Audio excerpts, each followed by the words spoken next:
Hey, people, friends, Romans, countrymen, lend me your ears. We're live. We're back for more. We just did this not long ago, did we not?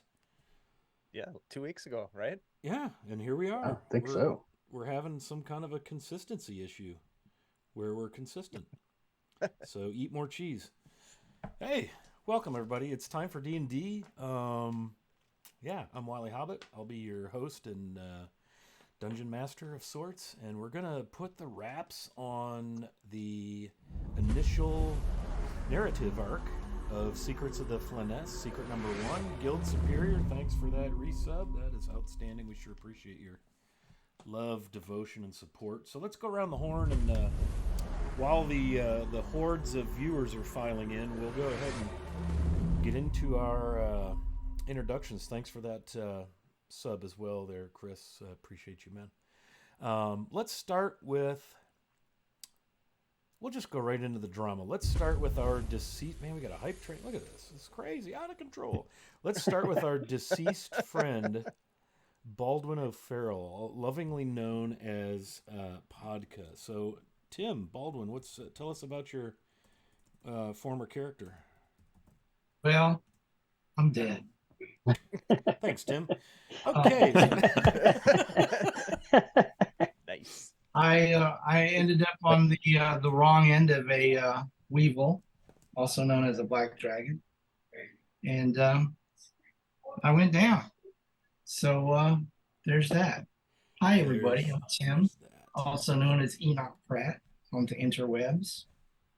Look forward to moving through into the next phase of our life here on Secrets of the Flanaess. Next phase of our lives. I like that. Yeah, so too are the phase of our lives. That's right. That's That's straight from afternoon soap I operas. can I love. sing the theme Mhm. music if you wish. It was my mom's. Yeah, days of Don't our. talk to your mother while she's watching the playback of Days of Our Lives on VHS. VHS, Gosh, I'm nice. watching my stories. Yes, yes, Stories. yes. You get an inspiration for that, Baldwin. Hopefully, you'll come to a place where you might actually able to use it. But if you Yeah, somehow find your way back, you have an inspiration. Thank you for taking me my back to my mom the was a Young days. and the Restless man. Okay, yeah.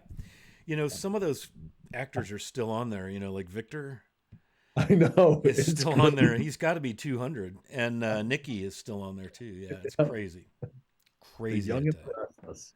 Yeah. All right. So now that we've got the soap opera angle covered, Baldwin O'Farrell, thank you very much. We'll go to Blarg. We'll complete the bottom row. A little tech toe down there. Blarg, what's up, man?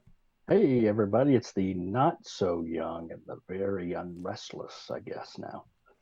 Um, Yeah. so, uh, yeah, so I'm Chris, WikiVA on Discord and Twitch. I play Blarg, who is a uh, goblin rogue mastermind linguist. Um, and I too am looking forward to the next phase of our lives. It'll be exciting and good. I'm sure it will. I'm sure it will. See that right there. He just put in the Love Boat, so it's exciting. Exciting. If I'd have said new, exciting and new, come aboard. Exciting and new. We're expecting you. Come aboard.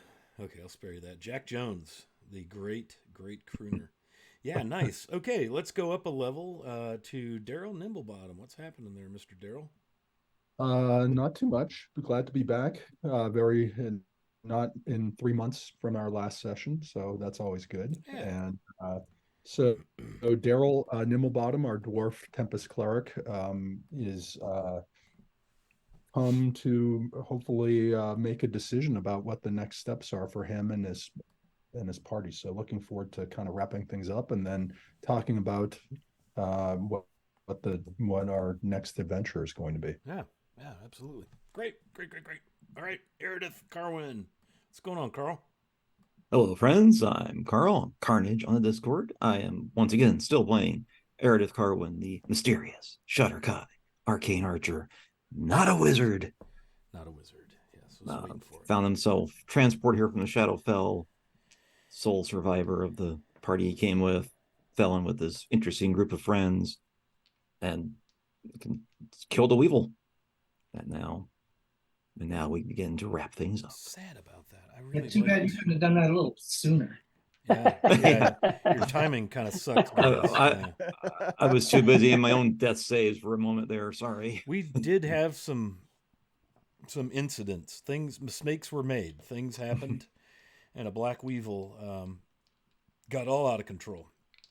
So last but certainly not least, let's hear from DM Dave up there in the upper whatever that is, upper left, playing Hebney Cragbeam. There I am. Hey, everybody. My name is DM Dave. I can oftentimes be found over on the Guild Superior Twitch channel where I play games, produce games, and run games with my friends and for my friends, including a Tuesday night Greyhawk long-term campaign that we've been running for a number of years now. A lot of fun, so come on over and check that out. Over here. Good game. Thank you. Yeah, it's super fun. Great group of people playing that one, and it's been good. Yeah, so in this game, I have the honor of playing the crankiest gnome in the Flanaess, Hebney Cragbeam, who is not a hero or a wizard, and wondering if perhaps they're going to need to visit, I don't know, General Hospital to help their friend come back from the dead. So we'll see how that all plays out. Just to get my soap opera pun in there. Nice. Yeah, nice. Well played. Cool now. So we Yeah. got some details on all the characters in there in chat because we are a 21st century stream with commands and everything. So we're kind of a big deal. So again, I'm Scott Wiley Hobbit, and I'll be your DM. So last time, oh boy, did we have a time, right? We were in the bowels, if you will, of the Forge of Fury. We were playing that there module. And our characters were on a mission to recover some artifacts that will, with any luck, possibly be used in the fight against the evil, sinister powers of the great northern kingdom of Erde, led by none other than King Grinnell the First, who's just a generally bad dude. He consorts with bad demi-humans and just, Bone March, all of that. And so they were tasked with finding these. Hey, Cardman, what's up, my dude? Good to see you. And I will hit that audio boost. They were tasked with trying to find some relics of the forge of none other than Durgiddon, the legendary dwarf who forged really good things. And while they did seem to accomplish that, and we'll get into that in some detail, they in the process of trying to do that, they ran across an individual named Nightscale, who was an adult black dragon. And things did not go well in the final session. We lost Baldwin to dragon things. Eredith went down. Hebney, I think you spent 2 or 3 times rolling death saves in the course of this adventure. I know that the Umberhulks were a little rough on you. In fact, you ended up being the last dude standing in the Umberhulk battle, weren't you? You're muted, by the way.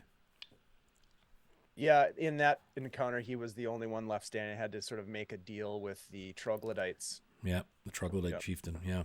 Yeah. But you hit the mat a couple times against the likes of Nightscale. Yeah, I think the Staff of Healing was key for getting us through the campaign for sure. Yeah. It's too bad that won't be available as a magic item in the going forward planning stages of the next. Oh, I heard everybody was going to be issued a staff of healing and a cloak. Nope. Cloak Yeah. displacement. Yep. A staff you of what, healing placed and healing. displacement. All you DMs out there, if anybody comes at you saying, "Hey, I would like a cloak of displacement," that's a hard no. Man, that is a badass magic item that it puts all your attacks at disadvantage. It's awesome. That's a great magic item if you're a player. Yeah. Of course, all my NPCs will be wearing them from going forward. Matching cloaks. What is this? A club? So we find ourselves hunkered down in the winters of the Raker Mountains west of Ratic. The party, beaten, bruised, now cold and wet. The wind howls through the dense pine forest north of Blazing Dell, up the river valley as they escape with their lives, most of their lives. And that brings us particularly to our specific situation. Baldwin O'Farrell has passed from this earth in a rather poignant way. We had a little touching exit moment from Baldwin. And so I'm going to just ask the party, what would you like to do? So at this point, I think we had left it off where Daryl was had discussed with his god Velnius with regards to possibly we could how he could bring or help heal uh, his fallen dwarf back to existence. And after a night of prayer and contemplating, Velnius had came to Daryl in his dreams and his prayers, and basically asked him a question. And his question was, what can I do for you at this point? Because Daryl had been working really hard the scriptures, and Daryl, through his meditation, had really said that, is there anything to be able to bring back Baldwin? And he was struggling with that, and so the options for him were to leave Baldwin and not bring him back, or potentially use the grace of his God to be able to help bring him back. And part of that was potentially sacrificing some of his of the treasures. And so at this point, Daryl turns to Hebney, because Hebney's been there kind of from the beginning. It's kind of has been the rational one, maybe, of the group, and he turns to him to try to get some direction with regards to what he should do for the party. And so he turns to Hebney, and he brings him over to the side and says, Hebney, I've been, after a full nights of prayer and contemplation, this is the situation. We can either potentially leave some of our treasure here, and maybe through the grace of my God, be able to bring our brother Baldwin back, or bring everything back to where, as treasure back, as we had promised at the start of our campaign here. And I'm really I'm struggling with this, partly because, as you knew, we had talked about this before, that my backstory of coming in on this campaign was to hopefully get rid of Velnius. Originally, he was never my god. I was struck by lightning, and I was succumbed to his powers, and I've been trying to find a way to be able to get out of his grasp for years and years. And the deal that I had made with him was that if I brought him some type of treasure that he would find useful to him, that would break my relationship with him, and I could go back to the Vespi and be able to be a quiet priest in my town again. And so I've got a couple options. I can go back to my home to live with my fellow hobbits in the Vespi and live a happy life, or be tortured somewhat, but maybe not, but at least be connected to Velnius for the rest of my life here to be able to save Baldwin. And so I'm struggling. That is a difficult decision to make. If by bringing back Baldwin, it strengthens the bondage that you currently suffer with this god. I wish that I could provide you with advice on the right course of action, but this is a decision that will change your life forever. We never promised that we would return all of the things that we found and encountered along the way to the Anastrad, and while their missions may be noble and worthy of the loss of our friend, I don't want to carry him all the way back to Caverick's Cove, and I miss him. Daryl kind of drops his head, and he thinks back a little bit about what you said, and said, you're right, that we did not necessarily promise everything to go back. And Velnius was able to give me information about all the things that we were able to procure from that black dragon. And it included a wand of magic missiles, a bag of holding, a potion of healing, he told me, a potion of flying, and then a gear that was present that included a magical shield and a magical axe and longsword and a pair of hand axes that were carved by dwarves in the hilt of the throwing axes and were forged in the same forge as the rest of these weapons. There was a chain shirt made of mithril, and that also another set of chainmail. So there's a tremendous amount of treasure that we're going to be able to bring back to be able to hopefully help with our mission. And so he relays that information to Hebney with regards to that. Actually, Velnius was able to tell us what all the magical items we were able to actually get from the dragon's hoard. I want to also add to that real quick, if I could. There's an incredible Warhammer with the Maker's Mark and symbology of Durgadin and Kundrukar. And in Dwarven, it merely states or is inscribed Durgadin's Warhammer. So Daryl mentions that as well to Hebney. And so I think you're right. There's a lot that we can bring back, but the hammer is powerful, and I could have long-standing implications in the fight against the Scarlet Brotherhood.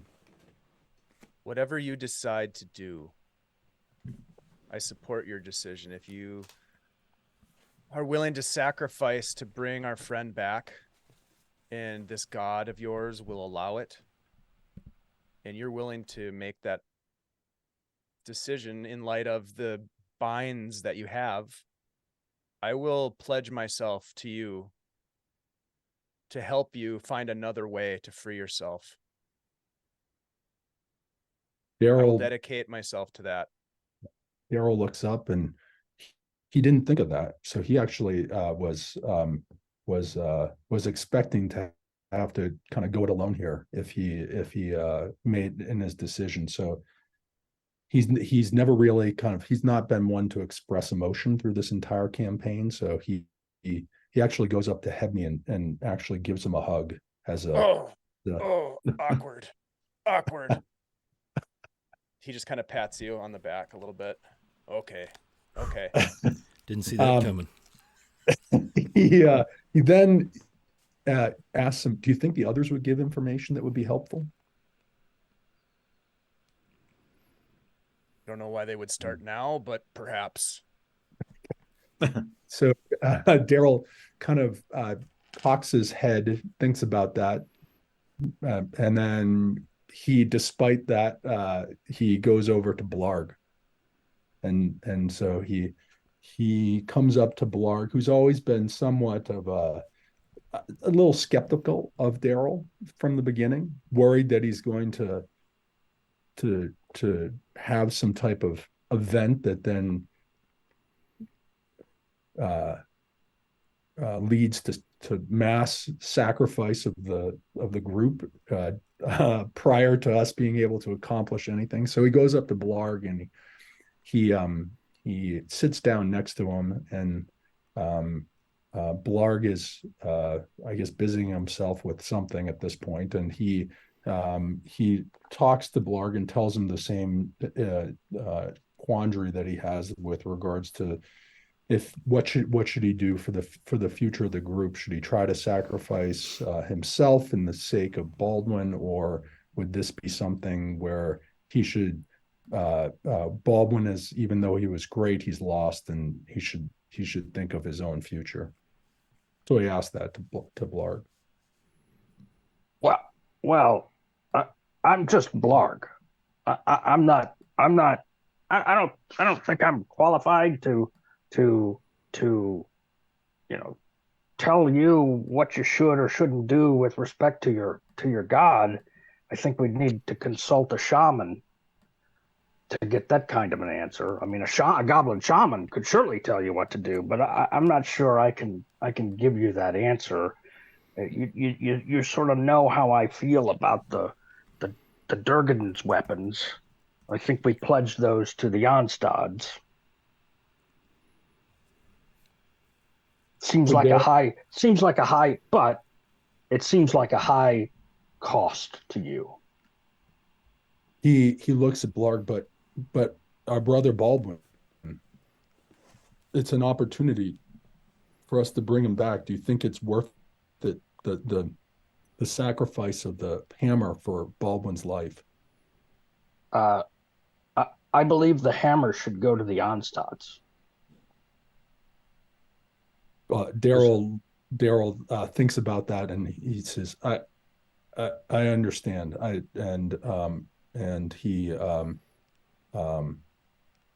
That's Baldwin was a warrior in our campaign, in our group, but understood that sometimes these warriors die.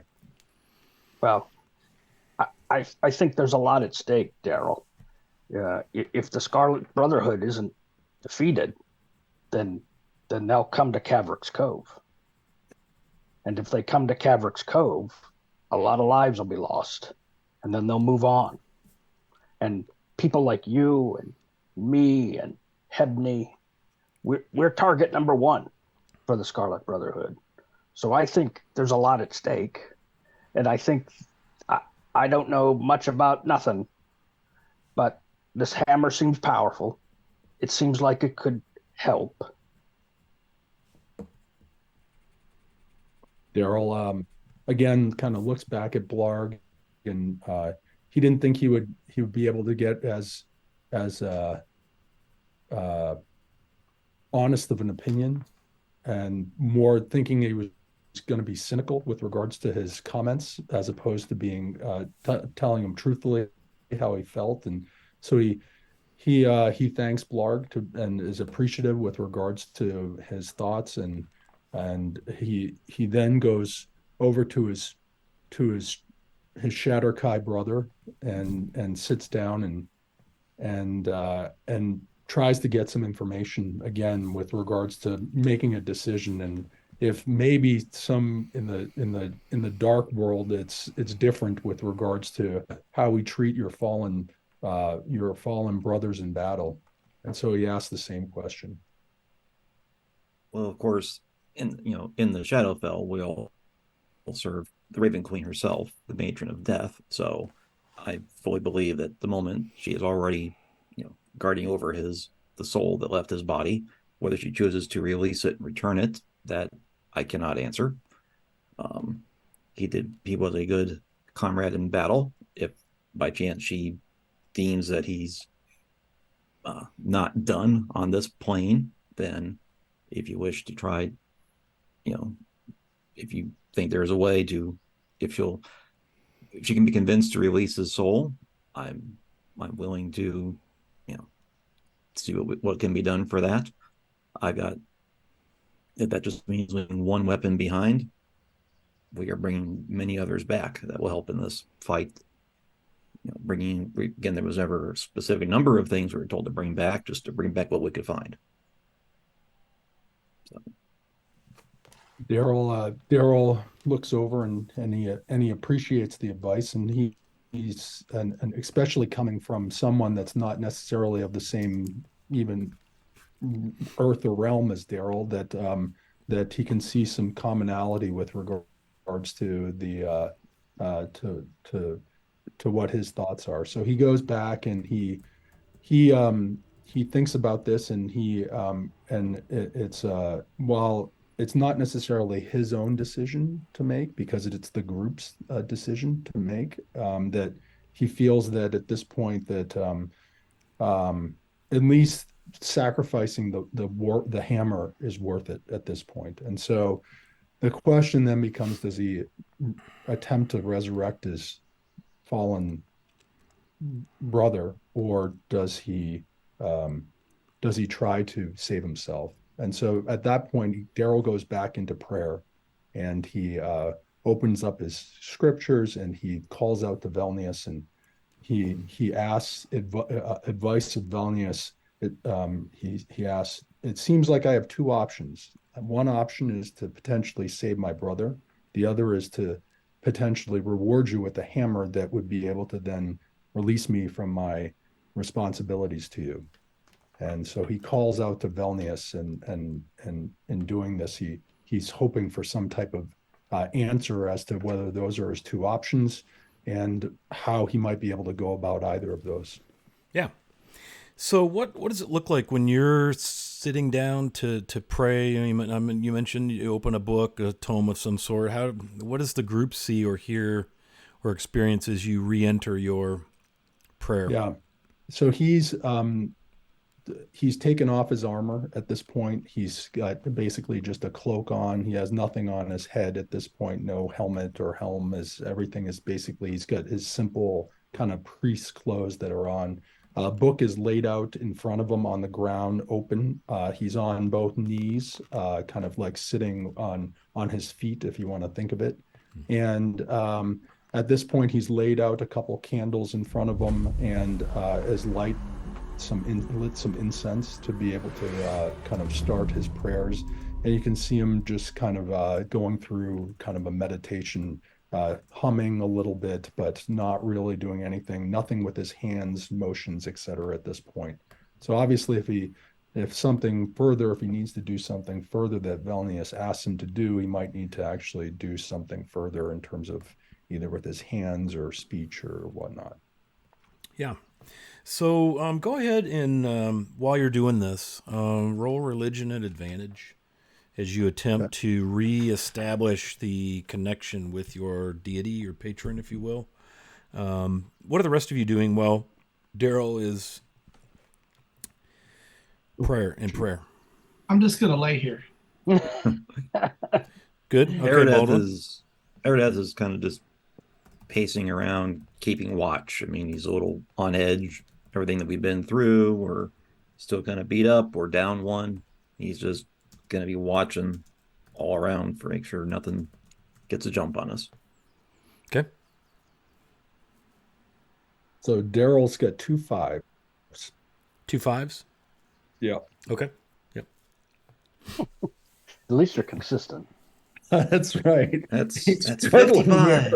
Yeah. He's working. He's working. So Blarg is just gonna sit there. He's watching the whole thing, but he's pretty beat up, so he's just resting and catching his breath while I drop things that make a lot of noise. And now I can't find them. That seems fair. I think Hebney will be, on his knees as well, or sitting cross-legged near the body of Baldwin, and just sort of trying to focus whatever. He's not really super religious, but he'll focus his intentions along with the cleric. Sure. Okay. So last, at the fall of Baldwin at the hands of the Dark Weevil, that's a black dragon actually. You felt, Daryl, the strong presence of Vilnius, probably stronger than at any other time aside from when the initial connection was made after your lightning strike, and felt like the course was laid clear before you. This time you're getting no sense of that at all. The only thing that keeps almost ringing in your ears like the ping of a hammer on an anvil is that your choices are very clear before you, and Vilnius has made his will known to you. So Daryl, in the process of this, he thinks hard about what his life would be like after. Like, so part of his prayers is not just praying for some type of insight into what to do, but also kind of looking at the future with regards to how his life would be when he might have to not go back to his way of life prior. And this was his opportunity to be able to go back to his family. And similarly, he thinks about living that way with understanding the consequences that he potentially could have saved Baldwin. and one of Mhm. his fellow comrades. And so it's not only praying for an answer, but it's also him having some insight or look forward into the future with regards to what his life would be like in both of those situations and Mhm. how happy or unhappy he would be in those situations. And because he doesn't seem to be getting a direction from Flanaess with regards to which direction or path he should take, he's going to make a decision more based upon his own emotions with regards to how he thinks he'd feel in both of those situations moving forward. Okay. And I so, would like to add this though. You definitely can picture a life free from this almost millstone weight on your shoulders of this obligation to a God you don't necessarily understand and certainly didn't ask to come into your life. And that the picture of that, it's tempting to just sit back and stay in that place for a while because it really is enticing to you for sure. it is. So he's really trying. He can see his life back. Eating lunch and second lunch and third lunch with his fellow halflings, You know what to do then. You know. puttering around the village, kind of going out to his local little. He has a small little chapel that he'll serve his community, and he'll give his services on every Sunday, and then throughout the week make rounds in the halfling village if there's people that are sick or need some healing or some type of emotional support. So he can totally envision all of this because that's exactly what his life was like, prior to this. And he Mm-hmm. could even see him going back and spending more time with his brothers. Bingo. We remember Bingo. Bingo, And yes. We so met Bingo early the on. other, that's right. The other Nibblebottoms that he can see it. Um, and so he again, he's not able to kind of come through with an exact, he's thinking about that, but then at the same time, he's seen struggle in his own community, people dying, warriors that are brought back that are not able to be saved despite the magic that he's been able to use to try to heal his fellow um, uh, villagers that have come back in time when he was there. And he felt somewhat handicapped and a little bit uh, impotent with regards to being able to actually help them. And so he feels this might be an opportunity to be able to not have those emotions the rest of his life. Yeah. And so that's kind of where he's at this point.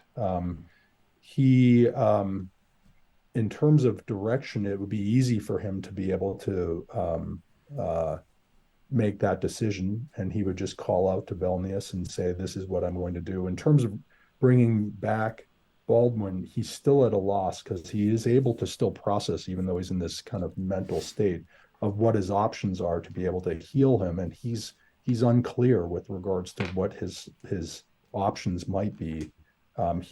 He knows what the spells that he can cast and the magic that he has, and at this point, from the powers that he has, they're not strong enough to be able to bring a human or bring a dwarf or another creature back to life. And so even in the midst of this, he's calling out to Flanaess to say, if I decide to actually help my brother, I'm not sure that I even have the powers to do it.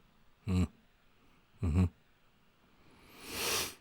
So the rest of you keep yourselves awkwardly occupied in various activities. Aerith, roll me perception. Since you're keeping watch. It's eerily silent. The snowfall is heavy as Daryl contemplates. And I'm picturing this, taking a bit of time. And, snow kind of accumulates on him as he's, just focused in on his prayer, trying to discern his next steps as you're out again in this deep, dense, mostly evergreen forest, not far really from the exit at the base of the Stone Tooth. 17. Yeah. It is eerily silent as the heavy snow falls upon your group. You see nothing. You hear the occasional chitter or chatter of crows at some distance. Given the heavy silence and the distant, they must be, quarter mile or more off, probably squabbling in the trees, as crows are wont to do. And you probably take some solace in the sound of the crows. Sounds like home. Yeah, yeah.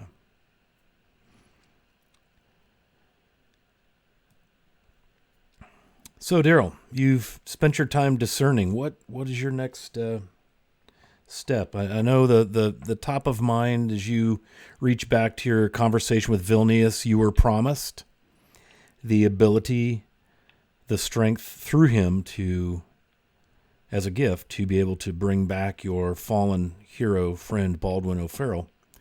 You have no idea how that's going to happen, but you just know that if you sacrifice the hammer of Durgadin to Vilnius and leave it in its place, that you've been promised that this will happen.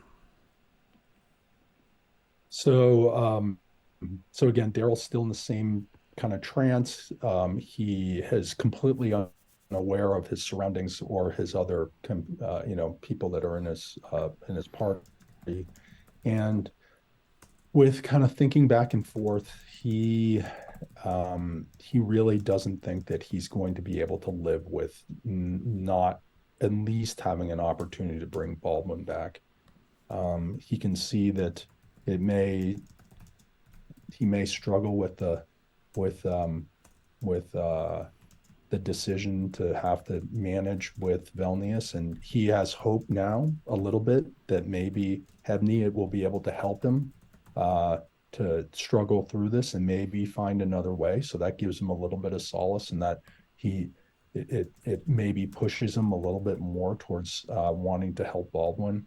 And similarly, it seems that he feels that the rest of the group, that at least a majority of the group feels that sacrificing the hammer would be at least reasonable to be able to bring back Baldwin. And so he basically has come to the decision that that's the direction he's going to lead, and he'll have to rely on hope that in the future he'll have another opportunity to be able to go back to his ways and in his village. But at this point, it doesn't seem like this is the opportunity. And so he commits himself. And so he calls out to Vilnius and he says, "I've made a decision. My decision is I'm going to attempt to bring back my brother Baldwin. You promised me this in my last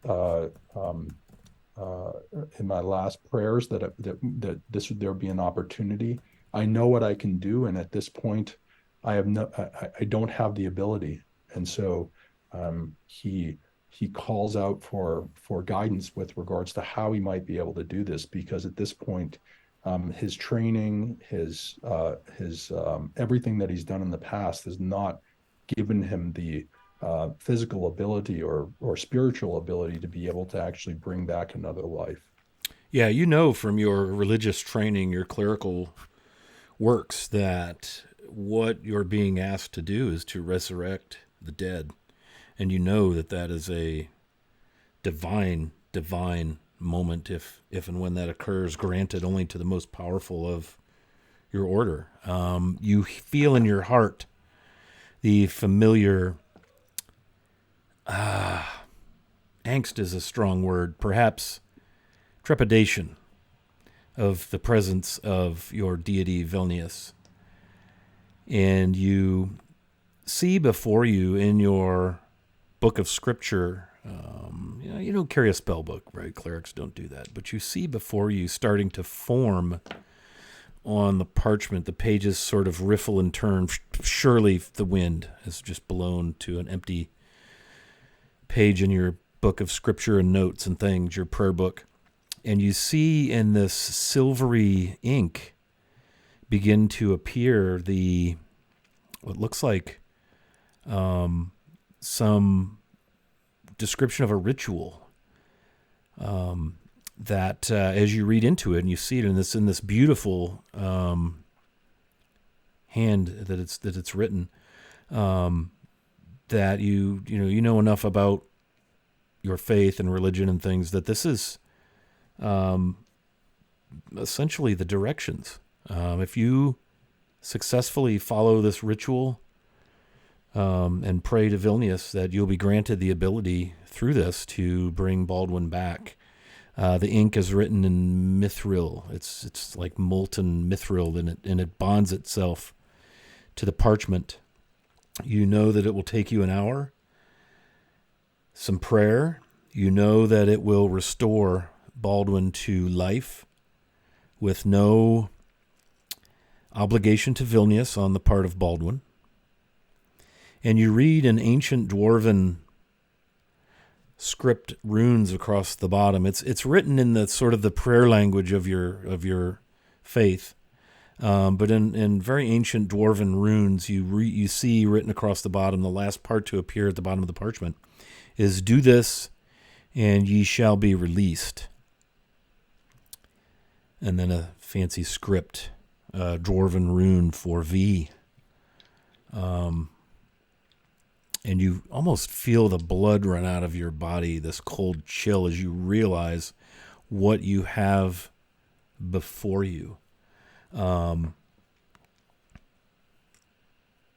Your pack vibrates, which is odd. Your backpack seems to be going off, but it's set on vibrate.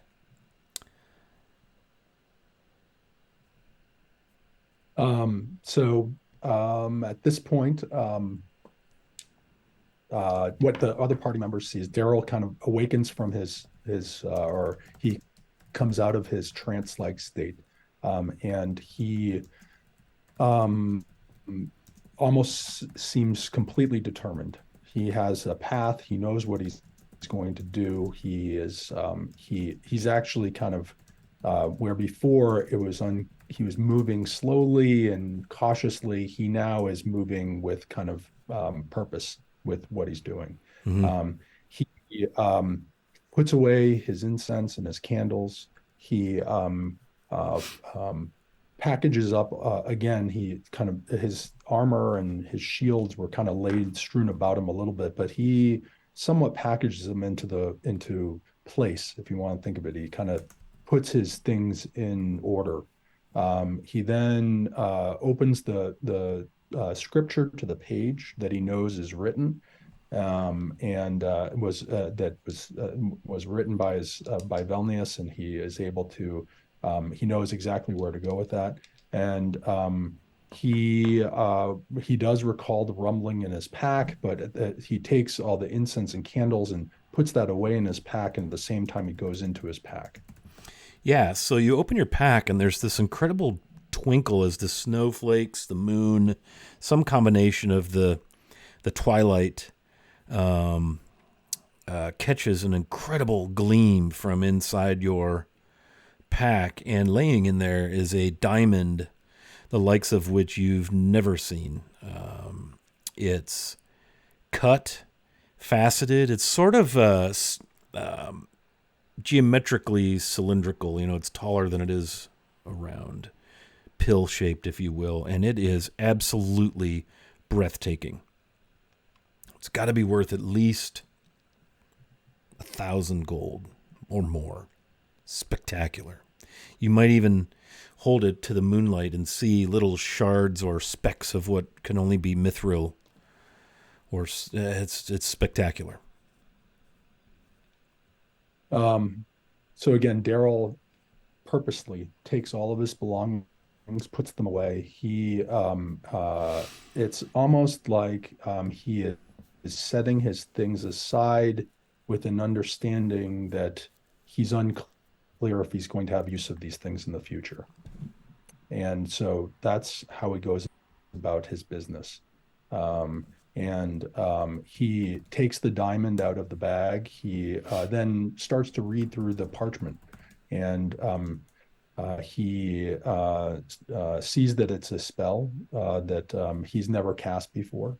And by reading through the text, he has an understanding of what he needs to do to be able to cast this spell, with presumably the goal of being able to bring Baldwin back. So he sees that Hebney's right down beside Baldwin, still kind of praying and being close to him. And he takes the diamond, as well as he takes his prayer book, his scripture, over to the body, and he places the diamond on Baldwin, and at the same time he is about ready to start into this incantation, and then he turns to Hebney, and he says, Hebney, I haven't said this before, but I just wanted to tell you thank you.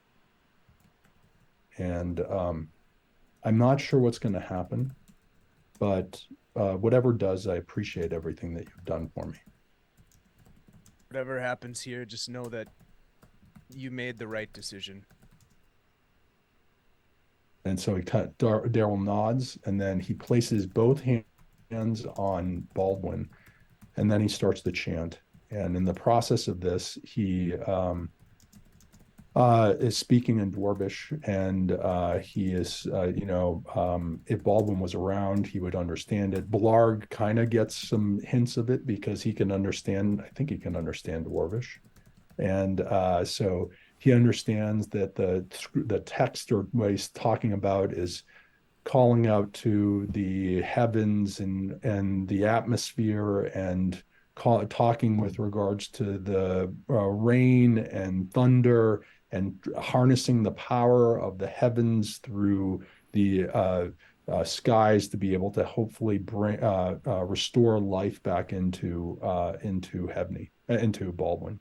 And while he's doing this, again, he goes back into that same kind of chanting, or state that he was in, but instead of just meditating, he's chanting this in Dwarvish. Awesome. So as Daryl enters this ritual, all of you see this incredible diamond. You hear him praying fervently in Dwarvish, pleading, if you will, this tone of his, not like anything you've ever heard. You see him reading from his book of scripture with this intense, silvery script. You can't make anything really out of it. You could just see that he's opened his book to this page with this silver writing on it. What, Hebney, Eredith, Blarg, briefly, what are you guys doing?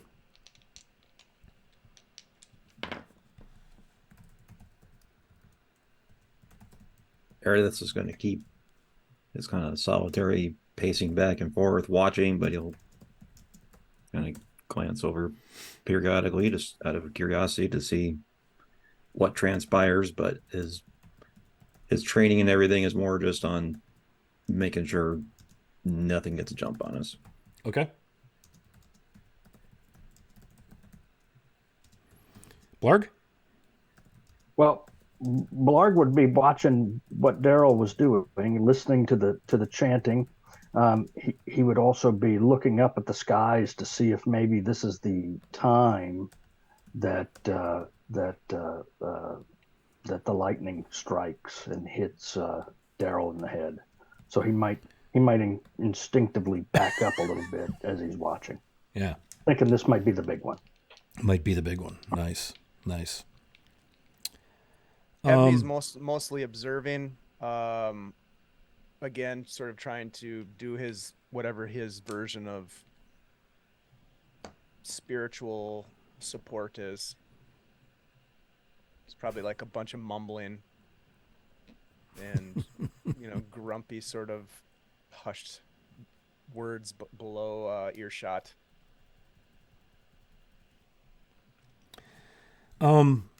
So as this begins to happen, Baldwin, I want to cut to you. You're in darkness. Your your soul, whatever way you have of experiencing it, is free, but it longs to return to your friends. For what purpose is not clear. Perhaps there's unfinished business. Perhaps you just miss your friends. You don't know, but Baldwin desires to return. And as you contemplate this in what has become the timelessness of eternity, this crackling energy begins to pop and crackle around you, jolting you back to almost a physical feeling of heat and intense cold, almost like a million needles, and not terribly painful needles of a blood draw. Those are pretty tolerable, but more like the big gauge needles of a nasty IV, kind of poking you here and there, kind of like when you fall asleep on, sitting on your leg or your foot, and you pull it out, and it's so bad. It's excruciating. You feel through your body. And as all of you sit and watch this, almost as entranced as Daryl, feeling drawn, yet also some trepidation, like, what the hell is going on here? There's an absolute blinding flash and a pop. And as your eyes, and this takes several seconds, begin to try to refocus, and almost as if you're flashing through space with stars coming at you, your eyes are, that when you get overstimulated out of sheer darkness and then a blinding light, and your eyes begin to kind of come back to focus in that, you see Baldwin laying there with his eyes like blinking open. And Baldwin, you see the trees above you. You smell the smell of ozone thick in the air. You see kind of beside you, partially on you, the prone body of Daryl in his Vilnial vestments of silvers and blues and whites, the crackles of energy still kind of dissipating from him. All of you can feel the hair on your arms. If you're bearded, I forget who's got what going on with that. Baldwin, your beard is almost hovering above your chest, straight out, as this energy plays off of you, and you feel yourself, your fingers are like locked, and then they begin to release. And all of you sit almost stuck in position watching this unfold as this energy dissipates and the forest falls quiet. No lightning struck. There wasn't a bolt of lightning, but there was a huge pop and crackle of what's obviously electrical power beyond anyone's measure. Anyone care to make a religion roll to see if you can just wrap your feeble mind around what may have just happened? And I say feeble only in terms of your knowledge of Vilnius and religion. Is it 8 feeble enough?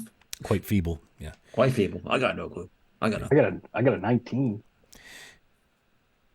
Hebney, do you even care? Like, you're like, whoa. No, Hebney just trusts in whatever's happening. He doesn't need to understand it. From a tinkerer's perspective, if there were such thing as welders, you feel like maybe your welder might have just blown up or some shit. Like that was a big freaking pop. No breakers are still, working. Yeah, Blarg, you're confident that your fear is well-founded, that the big one, the moment Daryl may have been waiting for, may have just come to pass. You're like, I knew it. Something, this Vilnius dude is, whoa. Baldwin, what do you do? I sit myself up. I put my hand on Daryl's shoulder, and I'm seeing what's up with him. Is he awake? What's going on there? He said he's kind of slumped over on me. And I look around as I'm holding his shoulder, and I say, "What'd I miss?" Baldwin, you can't take your hand off of Daryl's shoulder. It's like it's not fastened. You can't release your grip. There's some energy coursing through you in that hand that won't. I don't know if any of you have ever like grabbed an electric fence or been really hammered by a shot of electricity, but you know how you lock up. That's what you're experiencing. Your hand on Daryl's shoulder, and he is frickin' cold. Not just cold. Frickin'. The coldest of cold. Baldwin! It worked! Daryl, it worked! It seemed to be. Daryl's face down, no response. Daryl! I seem to be. My hand seems to be stuck on Daryl, and I'm getting no response from him. He's really cold.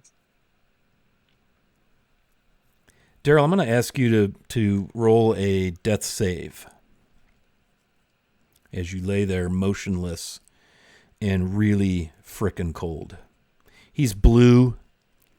You know, his hair, there's some singeing, there's a lot of frost. So and you can he's see this all? Yeah, you could see this all. He's very clear. You don't need like medicine checks. Like you've seen death before. Yeah, I mean, like abundantly clear that Daryl's in a rough way. Can I respond and kind of jump up and like shake him? Yeah. He's cold, ice cold. As he starts doing that, I'm going to shut up. Don't touch him. Too late. Too late. I already did. He's super cold. He's very stiff. You know, you don't know if he's frozen, if he's like twitched, you know, stuck, palsy kind of thing. You're just not sure, but he's very, very stiff. How did we do on that death save, Daryl? 12. A 12. Okay, so that's a success. Okay. Baldwin, as Hebney's, you know, I'm picturing Hebney like, come on, man, you know, trying to slap him, shake him. Your grip is released through the physical motion of Hebney trying to revive your friend.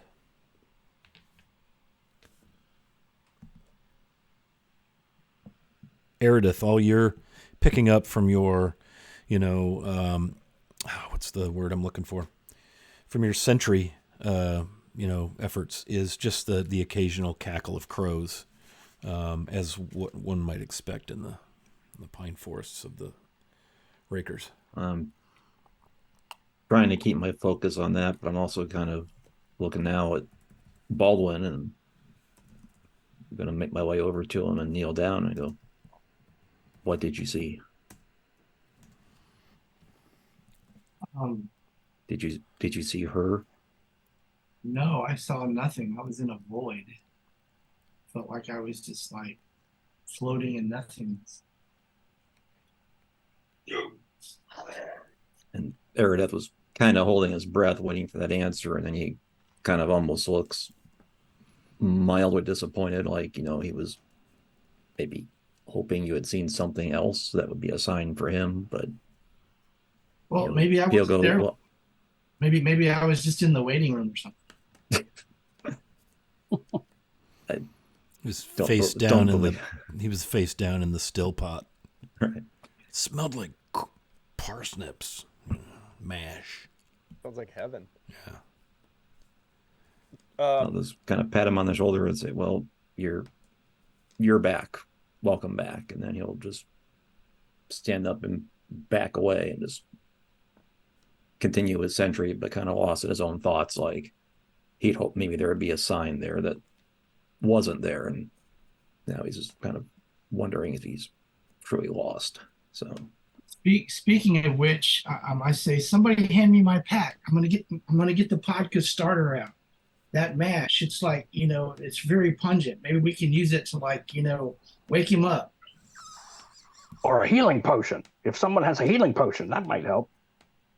I've got something. So as Hebney is like kind of shaking Daryl and like trying to snap him out of whatever has got a hold of him, I'm going to use something called bolstering magic, which Okay. is Tell us about that. wild magic barbarian thing. So I can harness my wild magic to bolster myself for a companion as an action. I can confer. There's two different benefits that I can choose from, and the one that I want to choose from is that a creature can roll a D3 whenever making an attack roll or an ability check, and add the number to the D20. And I'm gonna just try that and see if the gods and the DM would allow that to be used on Okay. on his death saves as well. Just like trying to channel his energy into the cleric. I'm gonna ask Daryl to go ahead and make another death save. As what does it look like as Hebney? Go ahead and make that roll, Daryl. As you prepare to confer this wild magic upon your stiff, cold companion, how do we see you doing this? What are you doing? She's shaking Daryl, and then he kind of stops and just looks at him. And he starts you can just kind of see his face getting red, like he's going to go into a rage, like you'd normally see him do in a combat or something. And his hand starts to glow with magic, and he just reels back and slaps him across the face with this bolstering touch. Okay. Daryl, how was your death save? 14. 14. So 2 successes. Very good. Hebney, do you also then cause a wild magic surge to occur in the process of this? Or is this just a feature of barbarianism? Or okay, let's roll on that table. I think that would be all the pent up. You're thinking, man, if this was just Blarg, oh God, yeah, kind of thing, and you haul off and you smack your clerical friend. Yeah, I think a wild magic surge would be appropriate right here. That is D8 roll. Yeah. 4. Blarg, we'll come to your action next there, buddy. So magic infuses one weapon of my choice that I'm holding. So I'm not holding anything, but maybe that's my hand, because I'm kind of using my hand. I'm not trying to like kill him, obviously. Right, just trying to shock him back or something. Yeah, get the paddles. Maybe that applies to that glowing hand kind of thing. It's the gnome barbarian equivalent to the paddles. 10,000 joules. Here we come. Stand clear. Exactly. Hit him again. Okay, very good. Blarg, let's go to you. So, I can't remember. So Daryl knew what the magic items were that we found, and he told Hebney, but he didn't tell any of the rest of us. Is that right? He told the group. I think he told the group. Yeah, I think that would be. And one of those, as I recall, was a potion of healing. It was. Yeah. Yeah, but it evaporated. Well, no, I'm just kidding. Did he there's tell a us? potion of healing. Did he tell us which one it was? There were 2 potions. The healing potion is kind of universally recognizable. It's this really viscous, bubbly, pinkish, but translucent, not like Pepto, chalky matte pink. It's more like bubbly, fey, translucent, thick, viscous pink. It would have been a shame had I grabbed the flying potion and his body flew away. Or fun, or interesting. Yes, yeah. Yeah, that one looks more like a blue, cloudy, beautiful, puffy blue clouds and a blue sky, or white clouds and a blue sky. I'm going to grab it, and I'm going to administer the potion to him. Okay. Great. Daryl, your mind is racing, almost like that whole flashback sequence, but it goes specifically back to where you were struck by lightning as a younger dwarf, and this weight, obligation to Flanaess was imbued not upon you but within you, and you feel the release, this crackling energy, very cold, stiff everywhere. Your eyes flutter as if like in deep REM sleep. You guys are all watching this as he starts to mutter while Blarg pours the very end of the potion down his throat, kind of holds him there. He still crackles with some of the energy from Hebney. And your eyes begin to flutter and focus open, Daryl, and you look down, you see Blarg looking at you, having just poured he's holding an empty flask, vial, if you will, over your face, and Hebney's standing, looking over you, and you start to focus, and you feel as if your feet and legs and arms have been filled with cement. Not in that they're hard like concrete because it's still wet, They're heavy and lethargic. Your hair feels like it's weighing down against your neck as you lay there. You feel this incredible heaviness and exhaustion as you sort of regain consciousness, if you will. But you know something has changed with you regarding your obligation to Vilnius. You know that the runes at the bottom of the scripture have come to pass for you and that you've been released. Mechanically, you have a hit point. We're not going to roll on the health potion. You have a level of exhaustion. You feel all of your divine energy and connection has left you, just absolutely depleted. Not removed. You know you're a priest of Vilnius, but all your ability to wield or commune is such that you can wield his divine power is expelled from you. Mechanically, you have disadvantage on all of your attack rolls, ability checks, saving throws, and you're unable to cast spells until probably a long rest. You're just dead tired, but not dead. Baldwin, you also are absolutely lethargic. You're fumbly, your eyes like you're focused and then they kind of blur out. Like you spent like in today's world maybe way too much screen time. You're just, everything kind of has a halo around it and then it's like focused in and then it's gone. And you're suffering a -4 penalty to anything with an attack roll, a saving throw, an ability check, and you just feel more tired than you've ever felt, like completely wrung out. Not in pain, your wounds have closed.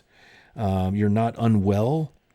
You're just absolutely blown out, exhausted.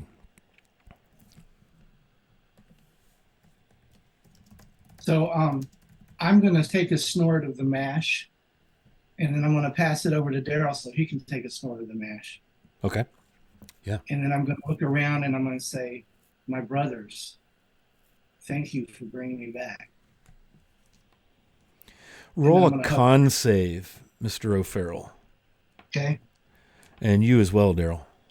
If you take a pull on the podcast starter, thinking like friendship bread, it's kind of gnarly and bacterial filled and, you got to cook that first, Food poisoning. Yeah.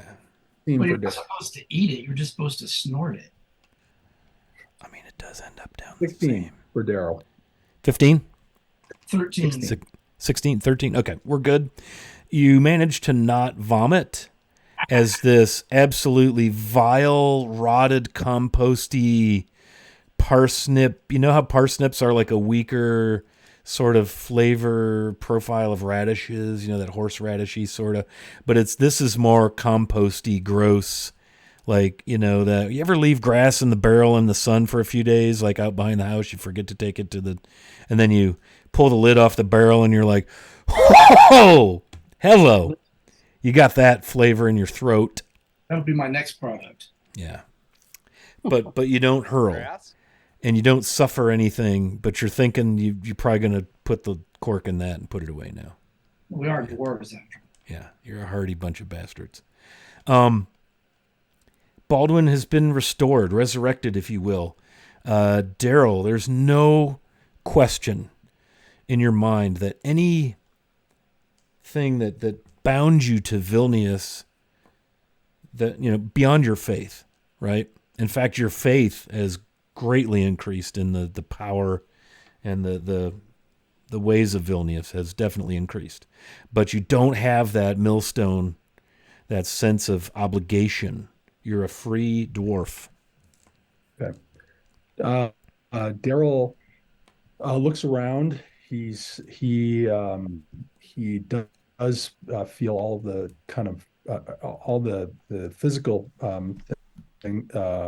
restraints that were just described, where he can barely move. It feels like he's come out of a coma, and he's got to learn his way back to being able to use his hands and arms and whatnot. He's never had anything like this happen to him before.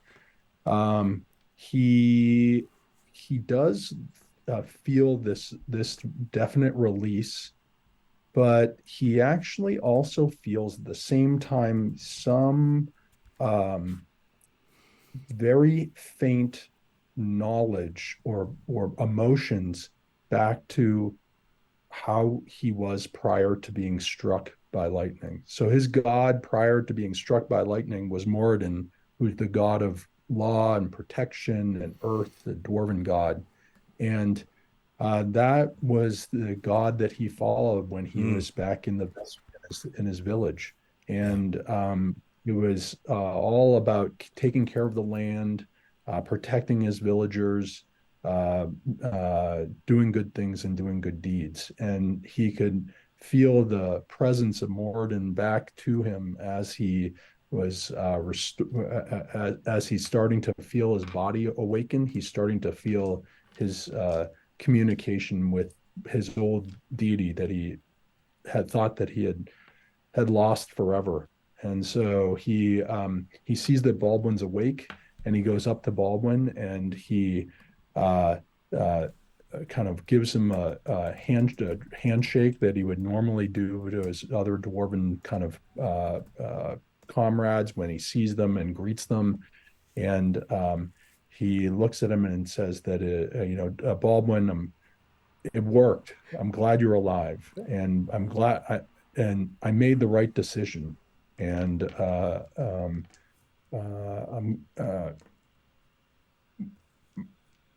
I think we could, at this point, he then goes over to the rest of the group, and uh, he apologizes because he says that feels like he's let the group down of not being able to bring back all the items back to Caverick's Cove, but at the same time he feels like he's made the right decision, and he appreciates the support also that the party has given him. And so with that, he goes back over to his pack, and he tries to kind of look for some food and something to try to little sustenance while he's trying to bring himself back together here. Yeah, you see on the leather flap that sort of is where the maybe the fastening of the, I'm picturing like a leather simple pack that flips over and it has like thongs or something wooden to kind of close the top. But you see emblazoned in the leather of the pack this anvil with a hammer in front of it, if you will, a dwarven metal hammer. You recognize it immediately as the symbol of Moradin. The same symbol has been somehow embossed upon the cover of your book of scripture. So you definitely feel that reconnection with your original deity and purpose. And you feel as if that your levels haven't been affected, so you're essentially a cleric a priest of Moradin, but you know you have much rest and recovery and prayer ahead of you in order to get yourself back to fighting form, if you will. As you all kind of collect yourselves after this really hinky, strange thing, you're all kind of like, okay, did you guys all see? Whoa.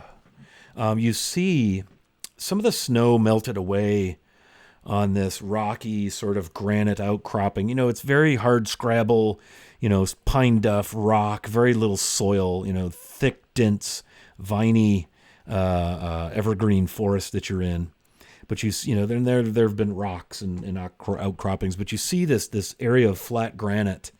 You realize as you start to collect your possessions that an item is missing from your group of possessions, and it's the hammer of Durgadin. But you see on the rock where it must have been laying this replica relief, but it's three-dimensionally impressed in the rock by some means, and it's this light silvery granite, gray granite, and then but impressed inside it, the very size of the hammer itself, the form of the hammer of Durgadin, the Warhammer of Durgadin, has somehow been embossed into the rock, as if perhaps the hammer grew in great heat and energy and force. Even the leather thong that one would put around your wrist, while wielding the hammer, dangles from the very hilt to the bottom of the hammer. Even the intricacy of the rune work that was on the hammer and the leather wrapping of the handle, the haft, if you will, is all present in great detail. Little veins of mithril, this ancient dwarven rune inscription across the bottom beneath where the hammer relief, embossment, whatever that is that caused this, and it's probably a half inch into the rock. Just says Kundrukar, here lies Durgadin. Some sort of memorial perhaps has been formed, but the hammer is gone. Everything else is as it should be. Everyone else is Eredith, Hebney, and Blarg, all no worse for the wear. Your vision has returned after that blinding flash of energy. The snow has stopped. It's a silvery, perfect, magical night in the trees, just southeast of the exit of the Stone Tooth. The hammer, Durgadin's hammer, +2 to attack and damage. When thrown, it returns to the hand of the attuned wielder at the end of the wielder's turn. On a successful hit, the target hit by the hammer must make a DC 15 con save or be stunned for 1 minute. Target can try the saving throw at the end of each turn. Once the target saves, they cannot be stunned for 24 hours by this weapon. Once per day, the attuned wielder can cast Guardian of Faith. Once per day, the attuned wielder could cast Holy Weapon upon the hammer itself, granting the hammer the benefits of that spell. And proficiency with a Warhammer would allow you to add your proficiency bonus to the attack roll in addition to the +2s. It's a pretty cool silver and mithril metal dwarven hammer. Our curtain closes as you make camp. And we're going to flash forward the 2-week journey back to Caverick's Cove in the dead of winter. Daryl and Baldwin, each day you find yourselves regaining strength, regaining mental acuity, feeling your constitution return from the trying times of death, and in Daryl's case, near death, and all of this divine energy. I assume you probably just go straight back down through. Didn't you guys have horses? Maybe you left them either in the lumber camp or at Blazing Dell, so you reunite with your mounts and make your way eastward down out of the Rakers, out of the river valley that you wound westward up into where you broke from that and headed north to the Stone Tooth. It's about a 2+ week journey back to the quiet of the small fishing town of Caverick's Cove, far on the eastern coast of the Flanaess, in the kingdom of Ratic. Allow me to transfer out our nasty black weevil. Night Scale. Goodbye, Night Scale. That was the module Forge of Fury, by the way, if anybody's interested. I think that was like a 3rd edition D&D module. To reacquaint us with where we are, this is the map up here. This, again, is Anna B. Meyer. The mistress of maps. I like to think of her for our own very special Greyhawk community. This is her work. As you see there, Caverick's Cove, kind of bottom right corner. This is the coast of Ratic, which is up in the northeast Flanaess. You find yourselves returning to this fishing village of some 500 souls. It's a flat land that abuts a thin strip of black sandy beach before giving way to the ocean's waves, and it is absolutely beaten and battered with the rigors of a winter this far north. It's snowy, it's blowy. There's less snow, but everything's frozen. The snow went somewhere, but it's been blown. The plains, the grasslands don't allow it to pile up unless you find yourself with a geographical feature that allows snow to drift and collect. But you make your way back into Caverick's Cove through the western gate, the northwestern gate. If you look on the map on stream, guys, I'll drop it in our Discord chat. How about we do this? Let's take a 5-minute bio break, and when we return, we will wrap our adventure with Caverick's Cove, and then have a little session 0 for our next adventure. So it's almost 3. We'll be back shortly after 3. Thanks for hanging out with us, and we'll see you all in 5 minutes or so. Don't go away. Good stuff. Good stuff. Whew. All right.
All right, we are back. Thanks for hanging out and not going anywhere.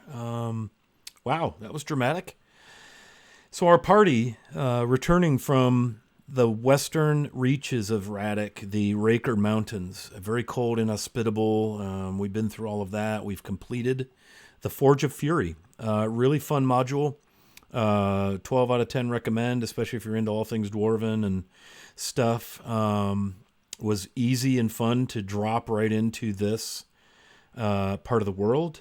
And so we find ourselves, the party, entering Caverick's Cove, that kind of 10 o'clock position on the wheel. You see the low slung stone wall that circles this village. I'll give you a bit of a description here. This region, farmers make the most of this kindly soil, bringing in plentiful yields of roots and hardy vegetables such as beets, carrots, cabbages, potatoes, and yes, parsnips. And they feed much of the nation to the north and the south of the village. The region is well known for this and the fishing. The crops are cooled by gentle breezes year-round off of the ocean, which is known, of course, to vent its fury upon Caverick's Cove come the autumn and the winter, and powerful storms that drive heavy rain and thick snow. And I want to give you kind of a visual. This comes from the module While on the Road to Caverick's Cove, created by my friend, friend of the community, Carlos A. Lysing, A.S. Lysing, his company, Castle Entertainment. Try to drop this in chat. Okay, good. He's a prolific creator of adventures. He writes his things to be played with the Osric rule system, which is kind of the old basic, old school.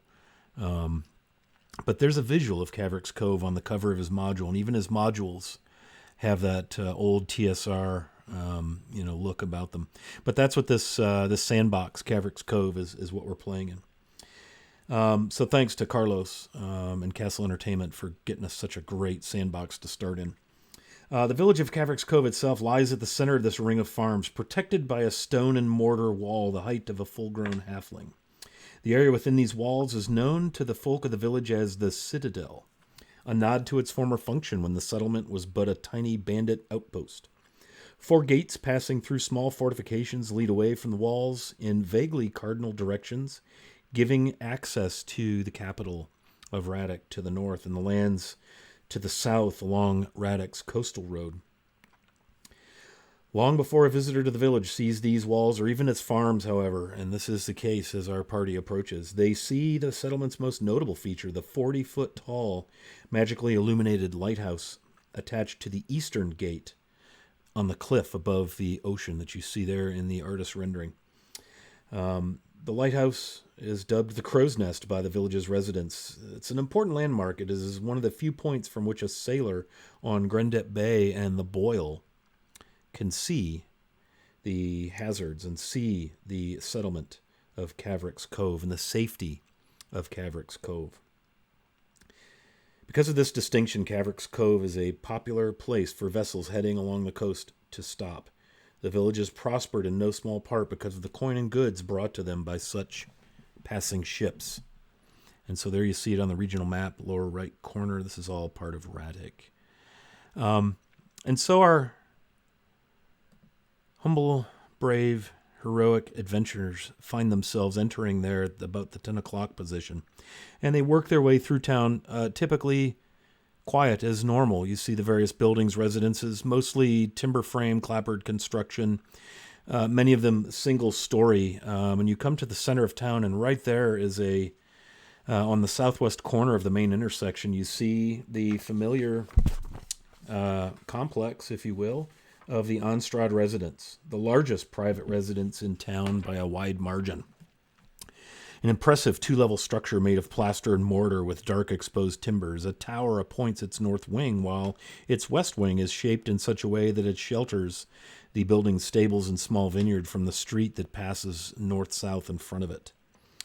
The whole structure and its environs clearly reflect wealth, power, and authority. And this is also one of the oldest buildings in Caverick's Cove, originally built by Collis Onstrad, who amassed a great fortune by organizing the restless pirates that settled in the village into a highly effective and well-organized guild of mercenaries. And so the current residents, led by the current patriarch of the family, Vinek Onstrad, with whom our party is intimately familiar, because it is with this very gentleman that they struck a bargain to go in search of the artifacts, because the Onstrad family, as it turns out, is connected in some way with the powers that be that fight the daily battles, the quiet political disturbances and conflicts that occur between the free lands of Ratic and the county of Nurl and the very southern reaches of the Bone March.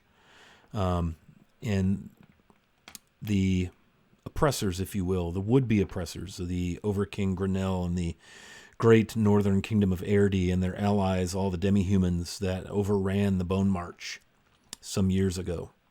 And it is, in fact, this family that leads much of the fundraising and organization of the forces that held back and retook parts of the Bone March and continue to this day to protect Nurl. And so the bargain was simple. Find these artifacts, these weapons forged by Durgadin himself, that they may be used in the defense of Nurl, in the forwardment of goodness in these parts of the world in such uncertain and dark times. And so for their toil and for their risk, as they meet in the well-appointed home of the Onstrads, 50 gold pieces each was given up front, plus all the outfitting costs and equipment. Each of you is rewarded 100 gold pieces each for mapping the complex and the route, confirming that the Stone Tooth is in fact the location that hides the ancient dwarven stronghold of Kundrukar. The loyalty of the Onstrad family and allies, in addition to that of the loyalty of the Knight Protectors, will see the day when the battle, the constant fighting is won and Nurl faces darkness no more. And these weapons, he assures the party, will go a long, long way to bringing that to be. You're treated to a king's feast, if you will, and an additional 25 gold pieces each for each of the artifacts returned. And just a quick rundown of the artifacts that were found in the ruins of Kundrukar. +1 iron shield with mithril runes depicting the tales of Durgadin and his clans as they were not once but twice set upon by orc hordes in the mountains of the Rakers. A +2 beautiful ornate great axe. A +3 longsword. A pair of crafted hand axes such that none of you have ever seen or even heard of, known by most parts, by weapons experts as dwarven throwers. +3 attack and damage bonus. Normal range of 20 feet and long range of 60 feet.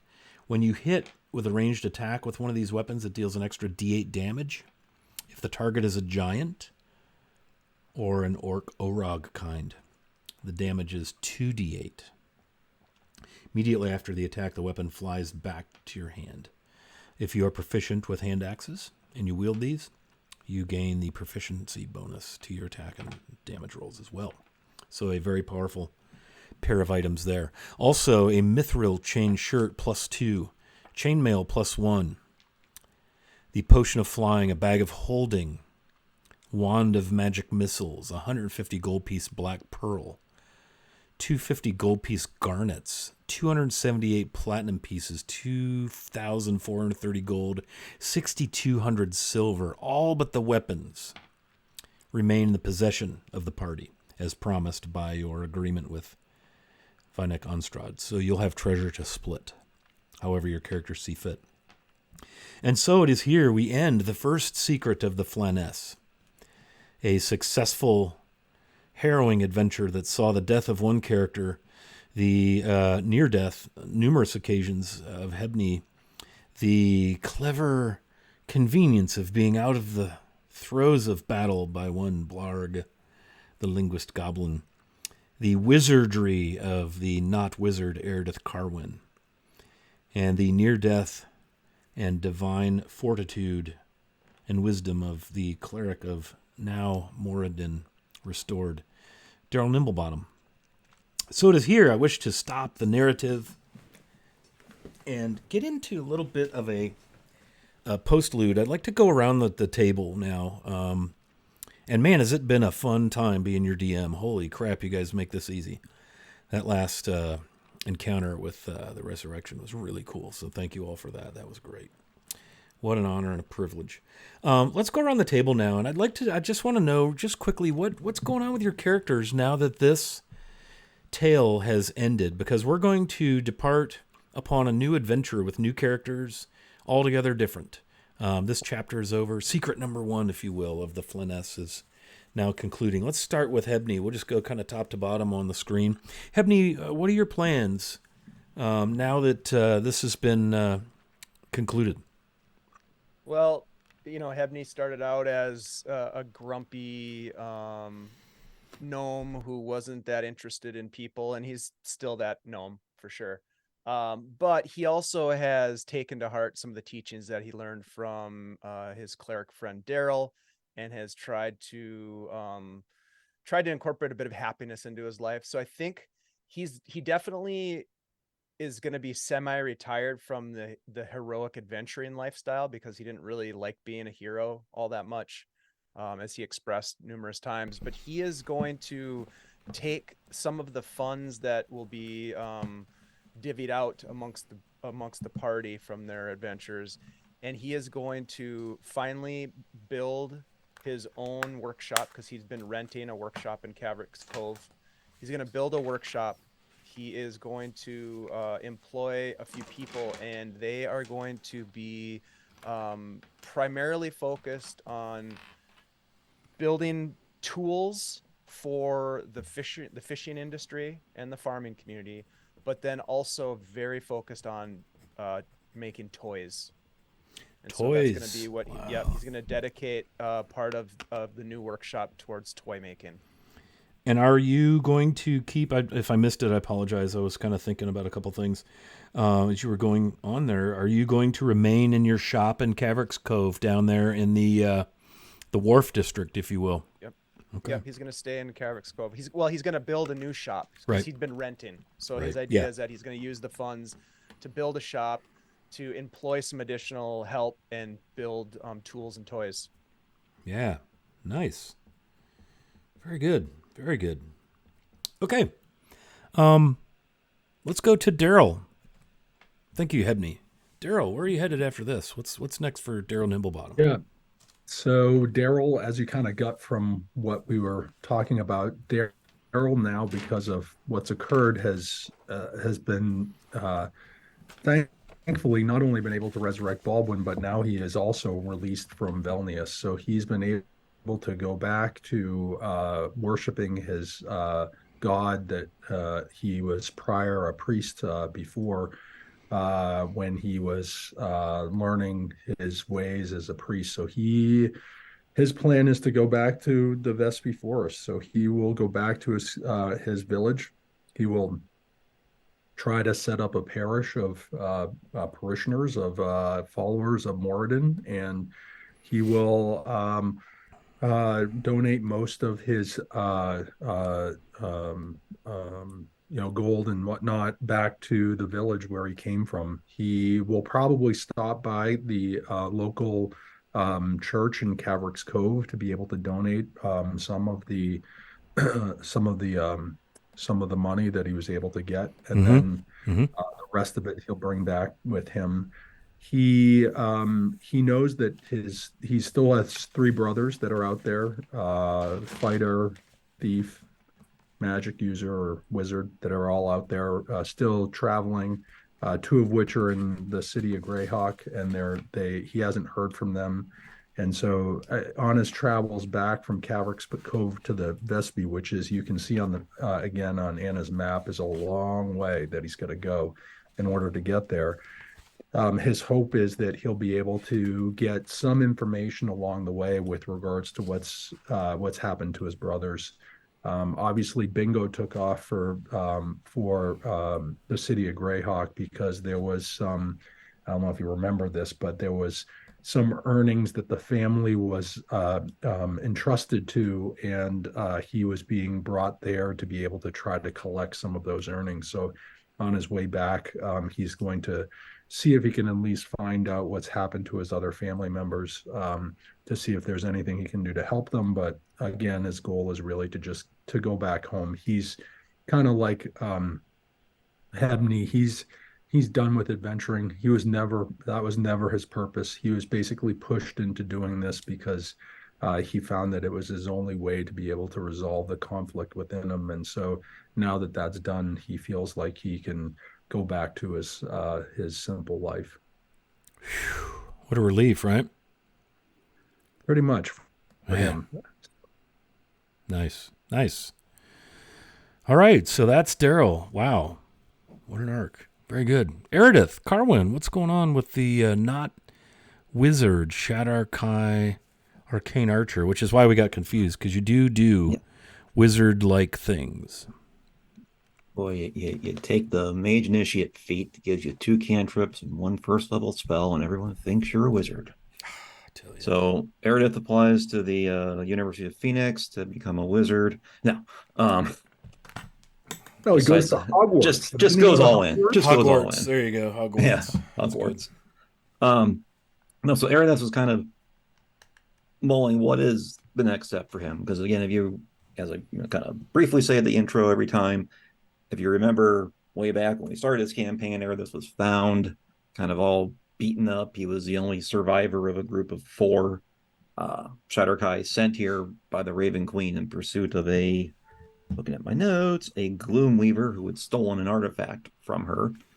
Damn Gloomweavers. The artifact was destroyed, but so was the way home for him at the end of that battle. And that's how he fell in with this group. So he's been trying to figure out, what is his place here. But so what I'm kind of picturing it is one night while everyone's just sort of maybe gathered around, having a meal. All of a sudden he sees, maybe off there through the window, a raven, but the raven's staring straight at him and turning and flies away, and he just suddenly stands up and walks outside.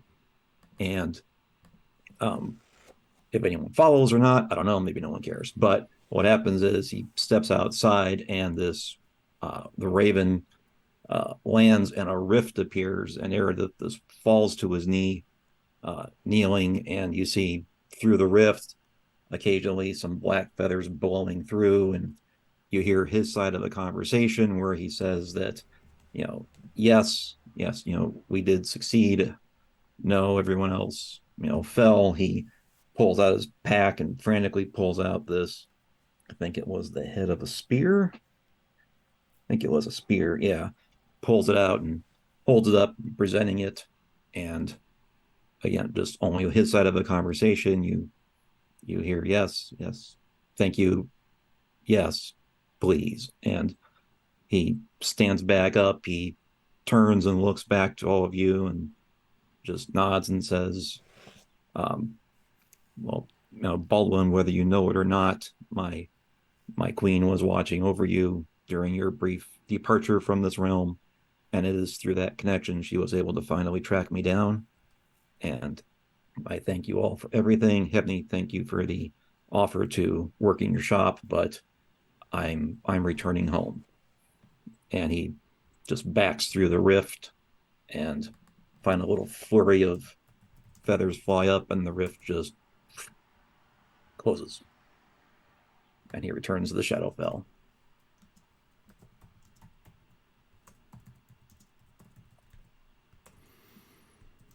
Man. Wow, Carl. That's awesome. I close the arc finally. Man. That was something. Mm-hmm. Yeah. This bow.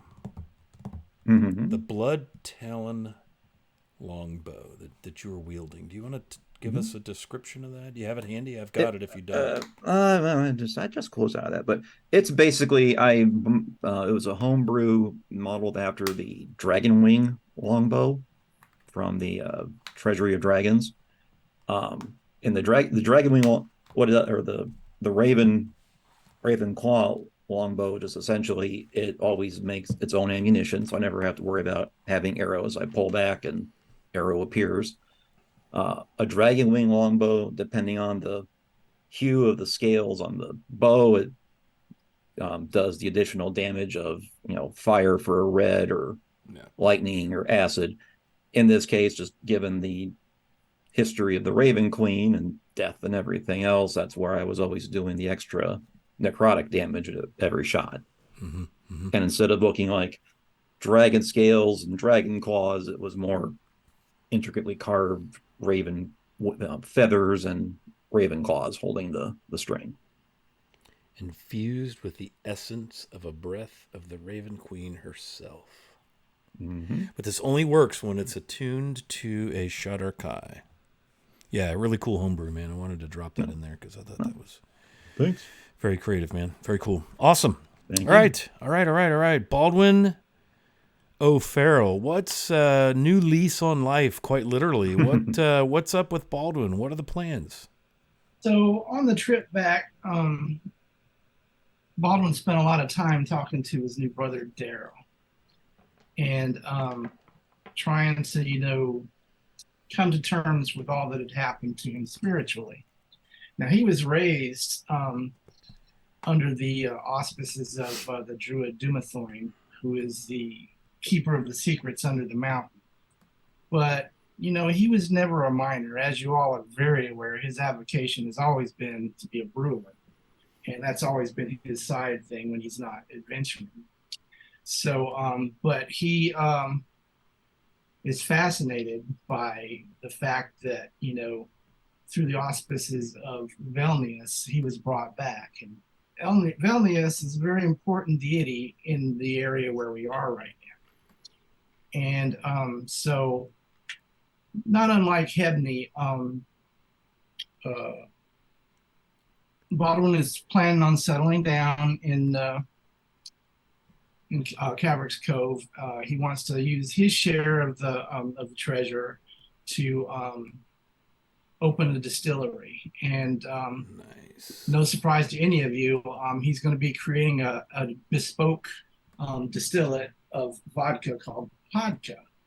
And but a new ingredient that he's decided to use, though he's not going to take on the worship of Flanaess, he does want to give a nod to this deity. So the water that he uses to distill, along with the parsnips and whatnot, will only be rainwater, which he will collect and continue to distill it out. So his plan is in the off season from adventuring, because he's not going to give up adventuring. Come on, I'm a swashbuckler. But he's going to make a real business out of this vodka thing. And, hang out with Hebney. Nice. And, Flanaess being the deity, the dwarven deity of storms and things, collecting his rainwater, somehow consecrated by the heart, the filter of Flanaess himself, to grant the blessing and the honor of the divinity of Flanaess upon your podka. I love it. And the podka idea, right? Parsnips are a bumper crop. The Eldaron family, Elgar Eldaron, from the Bone March near Nurl, migrated out here, as many did following the raids and the overtake of the demihumans of the Bone March. Brought parsnips with him and began to farm them south of Caverick's Cove, only to find the soil there most suitable for this delectable new vegetable, and it just caught on like wildfire. And so he and his daughter Margot, they actually encountered our party back in where were we, at the Prairie's Edge in Grass Flats at the very start of our campaign. And it was there that Baldwin was introduced to parsnips and thought, boy, wouldn't this be an interesting, you could make a really cool distillate from parsnips, apparently. And so there we have it. So the history of the Podka distillate. So very cool. Yeah. All right. Last and certainly not least, although perhaps the most diminutive of the group, certainly not the least, Blarg. Does Blarg have a last name? Like Big No. Toe Hangnail or something? Or is that like his tribal name? Nope. He has no last name. Just Blarg. Just Blarg. Because all the heroic goblins are named after the original. That's right. He's Blarg. named after. Yep. Who- he's named who- after the most heroic Blarg. Who actually did damage to a giant. No, Blarg. The original Blarg got crushed by a giant. But I he did damage to him. Yeah. I actually stabbed one. Yeah. So- So a new line of heroes. There may be a is new born. legend. I think so. So Blarg has been in the service of the Night Protectors, or the remnants, I guess, of the Night Protectors. And Blarg has always sort of struggled with wanting to do more for that organization. Blarg's dream would be to be knighted and to become a Night Protector himself. However, he faces a lot of anti-goblin sentiment from the remnants of the Night Protectors. And his mentor in the Night Protectors, and the one who was teaching him the ways of the night, was Sir Roderick, who unfortunately died in our very first episode. So his mentor has died. Blarg believes that because this hammer, which was probably the best of the Durgadan weapons, was not returned, that his mission was somewhat of a failure. He would be worried that the Night Protectors, that his status, such whatever it was, his status within that organization would decline further. So he'd be worried about that. However, the Night Protectors do see that he has the ability to gather information and intelligence.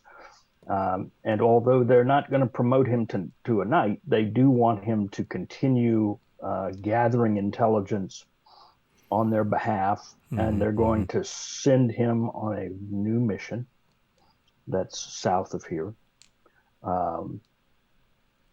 to find out, scout out, determine what the Scarlet Brotherhood is up to and whether they are becoming an increasing threat to the area.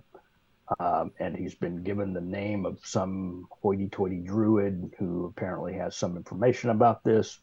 And he's supposed to go out to this keep that's on the borderlands, if you will, and connect with that druid and begin to gather intelligence. As luck would have it, he'll probably meet another crusty, angry gnome, because they're all angry for some reason. It could happen. It could happen. Yeah. So once he gets this new mission, he would mount up his pony that is provided by the knights, which he has named Tater Trots, and he would mount up and head south for that new mission. Yeah. So as you're clippity-cloppeting through the inner citadel of Caverick's Cove along the south main trade road there, approaching the gate, roll perception. Roll perception. That's my strong point. Is that your key? It is. You see it. Something catches your eye that's like propped up on the wall. Actually, Does it? Because I rolled perception. It's not as bad as I thought. Well, it's bad. I rolled a 7 total. Okay. Well, the good news is it's winter. It's snowing. It's snowy. The prevailing winds are from the northeast, which stack the snow in great drifts along the interior of the southern, kind of that radius of that wall. And as you're approaching the gate, you notice a flash of crimson or deep red catch your eye just to the left of the gate.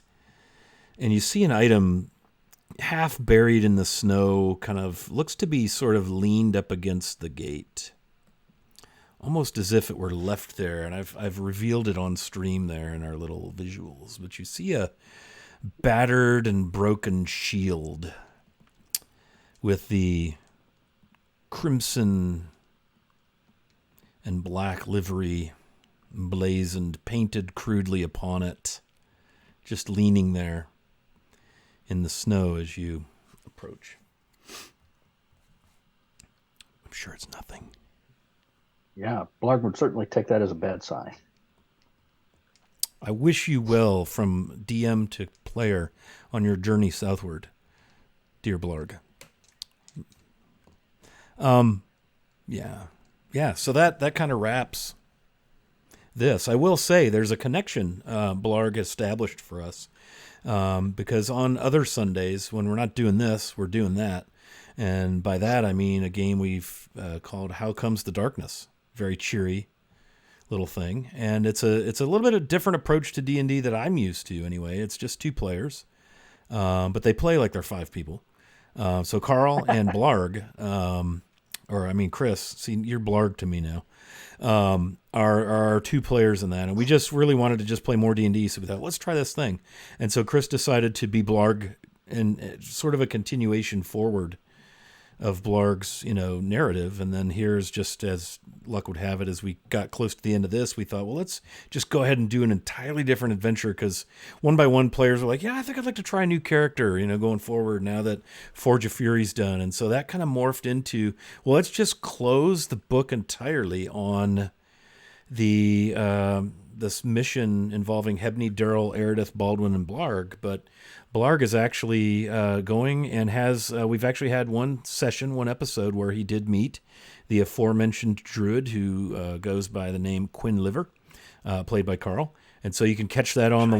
Not a druid. Not a druid. Isn't he? What is he again? I don't remember what he is. Not a wizard. Swarmkeeper Ranger. He's a wizard. That's right. He's a ranger. It's just like a druid, though. Now Carl is going to get a new T-shirt that says, I'm not a druid. Still not a druid. Out. I was going to start adding to the back. That's it. Yeah. So put a cross out, and we actually put druid. So Quinn Liver Woodgirder is not one of them druid fellers. Given my command of detail, I recommend you just go ahead and zip out to the old Wiley Hobbit YouTube channel, where probably 90% of our games are stored there in some semblance of chaos, because, again, attention to detail. But you can find the episode number 1 to How Comes the Darkness, and we're actually going to play episode number 2 next Sunday. So that kind of puts a bow on the whole Secrets of the Flanaess. It's been a lot of fun. Again, big thanks to our awesome, fun friends. Which one of the things, well, probably the thing I love the most about D&D is friends and people. And while Tim was unable to join us at GaryCon, although we are going to browbeat him into trying to join us next year at GaryCon, Carl, Bob, and Chris and Dave and I were all up there playing together, doing other things, and playing. In fact, we played through another one of Carlos's adventures, or portion of it, because it's just so long and big. So that's what I love about this, is we've actually met for real. We have T-shirts, and we're like a little club. And there's Tim. Yeah, there's the T-shirt. So we're gonna browbeat Tim and try and get him to GaryCon in March, which is ironic because he's the closest one geographically to GaryCon. It's in his backyard. Very close, but those conventions always happen. Sorry, that's a Freudian slip. Those always happen at the height of my busyness at work. Well, you're just going to have to cancel your life and come play GaryCon. Again, browbeating has commenced. Retirement is not that far away. There you go, man.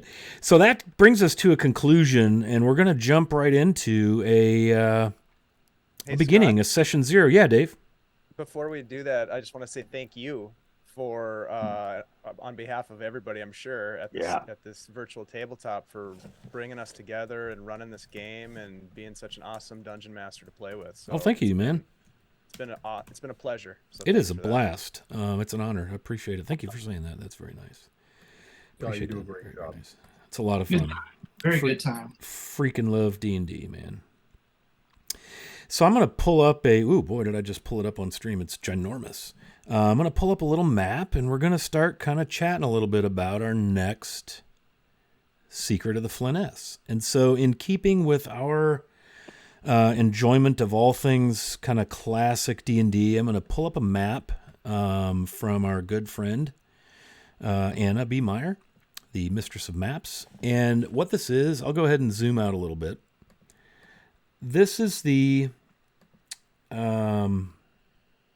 Oh, now the map's not centered, and I've just, lost a little bit of it, but I'll get there. So this is like Sterich, and I think they call it like Geoff or Jeff. Kind of the western end of the Flanaess. And we're going to be in that neck of the woods. Let me get this tidied up just a little smidge. There we go. And we're going to play through against the giants. Which is really fun and exciting. And I believe, think I said level 11. Is that right? Yep. We're gonna start at level 11. And what did I do with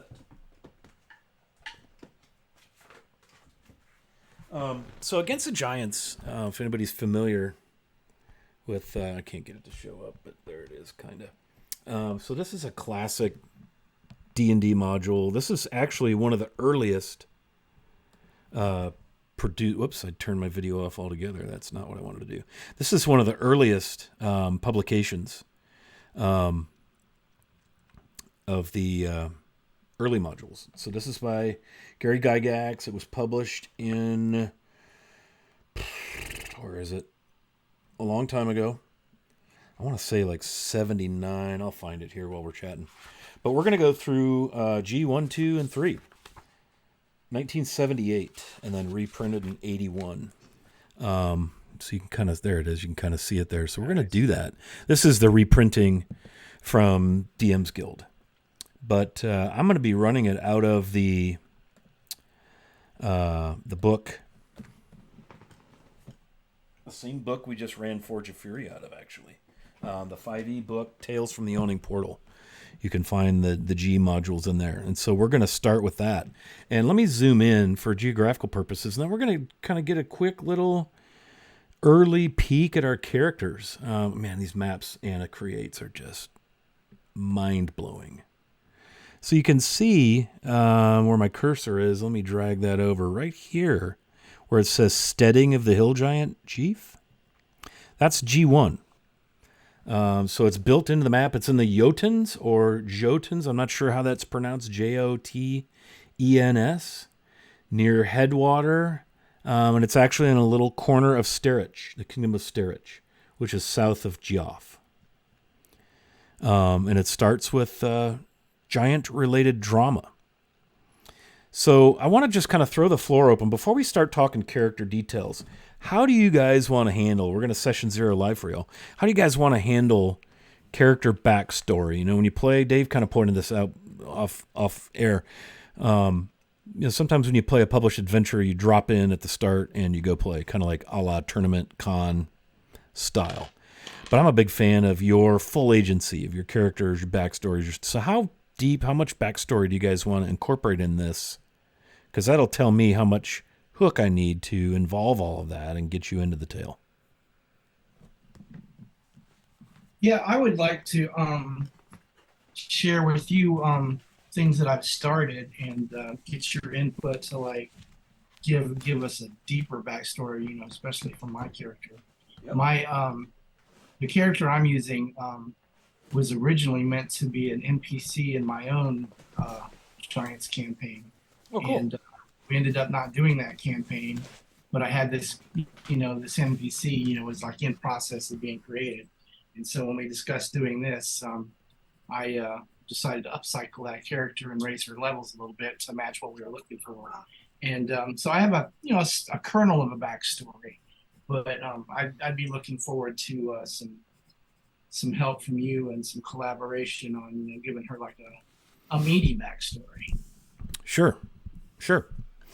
I can say, just to kind of set the context, the hook of the adventure is, man, we got these giants, there's chaos and badness and death, and we need some heroes. So that's really should be enough for you to understand that that's how we'll kind of start. And from there, you can decide, do you know each other? Do you all show up in town to answer the call? Are you a party? We're 11th level, so holy crap, right? We're going to play some high-level D&D, which is cool for the players, right? That's pretty cool because you get access to all kind of tasty things. So be thinking about that. When you mentioned Baldwin, Tim, when you mentioned collaboration, that's what led me to think of that. It's like how you guys feel free to work together as a group of 5 or in pairs to establish connections between characters, all of that. We want to be an adventuring party already established, or do we want to play through the process of meeting each other and deciding to work together? I always find it more fun to establish those relationships in the game, as opposed to we've been traveling for a long time, and I always find it more, I don't know, compelling. Area where like the Magnificent Seven coming together, right? Right. Except there's only 5 of us. But right. Well, two didn't make it. They went in too early and they're dead now. Right. So Chris, you're saying more of a we've sort of heeded the call for heroes. The 5 of us descend on this town to get our mission, and that's where we sort of link up for the first time. Is that what you're thinking? I think so. Or we've heeded the call for whatever reason. But we meet up there. I think that also has, like, in the last thing that we just did for a year, or wait, how long was it? It was almost 2 years. Yeah, it was well over a year. Yeah, almost 2. 2 years. Yeah. That like a lot of those 20 sessions things bled through the entire time. Yeah. So I think that if it's not that way, then it will definitely maybe detract from some of the longer term kind of twists and turns. So I think if we met just, if this was just, again, sitting at GaryCon to just do a single session, then I think that's okay. But because it's going to be over a long period of time, I like the idea of somehow there's a notice that's put out that this is occurring and there needs to be, people to come in and help at least save the village, or however Scott wants to kind of frame it, whether it's the city or the village or the country, or however you make it, the call goes out. That I like that idea better. A nice approach, because then we all have like our own little motivation for why we arrived in Headwater, if that's where we're starting, and why are we there, or maybe it is the call, maybe it's something else, and then we can get to know each other there. That's or maybe some of us live there, or right, that's where maybe. we're from. Yeah, and if you want to have one or two of you, I mean, if 2 or more of you already know each other, but maybe the whole party doesn't know, that's always a dynamic you can introduce as well. Work together on that, or 5 complete new newbies coming together and starting those relationships, like Chris said. So there's all kind of different ways to kind of skin that there tater. Is this going to happen roughly the same time period, 576 common year, that kind of thing? Yeah, this map I'm using is the 576 map. Against the Giants happens way back when. The game we just played was more post Greyhawk Wars. So secret number 2 is really a departure, no connection, timeline-wise, character-wise, any of that. So, I mean, unless you want to somehow we won't see Blarg riding through on his way. So right, yeah, that's a different game. Yeah, yep, yeah. Absolutely. Okay. So it sounds like Chris is in the yes column for establishing relationships in game, starting off as not an established party. Do I have that right, Chris? Yep. Do I have any other yes votes for that? Or do I have any no votes? I don't have a no vote. I agree with Chris. I agree with Chris too. Yep. Just this once.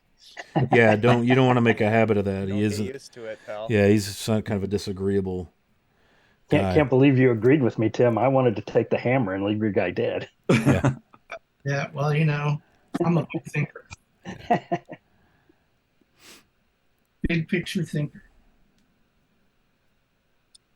So I had in mind that my character was at least originally from the area, even if she hasn't been there recently. Okay. So She's got that some would be, history. Okay. yeah.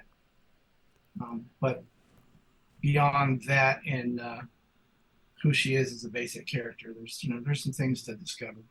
Okay. Looking at the map here as well, the whole of this actually takes place in this entire area. Trying to remember. Let me open the module because there's 3 parts to this, right? We start with hill giants, we progress to frosties, frost giants, and then it concludes in the hall of the fire giant king. And so I want to show you the locations here. King Schnur, the fire giant guy, is pretty badass. So on the map, I've got it kind of pulled up. You see where my little cursor is? And I'll zoom in here real quick. Where it says Castle Muspelheim, right here. That's the locale for the fire giants. So, if I zoom back over to the hill giant, steading of the hill giant chief is over here. I don't happen to have the scale handy. But about an inch on this map is going to be probably about 50 to 60 miles. So there's some distance here. But who knows how that all gets linked up, right? But in between those two, between the hill giants and the fire giants, there's this matter of having to connect on the frost giant bit. And let me find that location for you. Hang on a second. Ice Cavern, upper area, denizens, doom, Grugner, Lord of the Frost Giants. Glacial Rift of the Frost Giant Jarl. And I have to find that. So bear with me. So, kind of curious, Dave and Carl, do you want to weigh in on your thoughts of how the party will connect? 3 guys are thinking, hey, man, I kind of like the idea of meeting individually and letting it develop organically in game. Where do you all come down on? I'm fine with that too. It's always kind of fun to come up with a memorable entrance. In the last couple of campaigns I've done, and we met Aerodeth, battered and nearly dead, and burying his brethren that had, fallen at the hands of the Gloomweaver. And the first campaign was Tanner kind of stomping into the tavern and looking for a party that was, everyone's names and descriptions were totally wrong, and he just rolled with it. So I do seem to recall a couple of dramatic entrances on the part of your characters. Yes, absolutely. Dave, what are you thinking, man? I'm down for whatever the group wants to do for sure, and I'm also not opposed to creating some connections with any of the individual characters if that's of interest. But yeah, it's that works for me for sure. Okay. So here's the hold of Grugner, right here with this purple thing. The Glacial Rift is down here south of the steading of the Hill Giant Chief, which is up here. Is it on the map? There we go. Right there. So there's the Hill Giants, and then if you go south a ways, past Griffin's Reach, here's the hold of Grugner, and then up to the northwest is the Castle Muspelheim, right there. So, very cool. So we start here. Let me get the map centered in now. So we start over here, then we go down here, and then we go up here. So we'll be in the Crystal Mists and the Jotuns near Sterich and Joff. 576 CY. I'll tell you what, man. You guys will do the whole organic meetup thing. You guys let me know how that ends up. If any of you are kind of acquainted or what you guys, put your noodles together and see what you want to do with it. It's your game, your characters, your agency. So And then once you figure that out, let me know, and I'll craft a hook to get us in. It'll be fun. What about characters? So Baldwin, or damn it, Tim, Enoch Pratt. You've got a former NPC from a running of this game who's from the area. Do you have any idea, like class, race, cool stuff like that? What are you thinking? Well, her name is Alita. She calls herself Alita of the Scarlet Sword, and I'll give you a little background on that in just a second. She's a ranger of the 11th level. Her species enemy, get ready for it, is giants.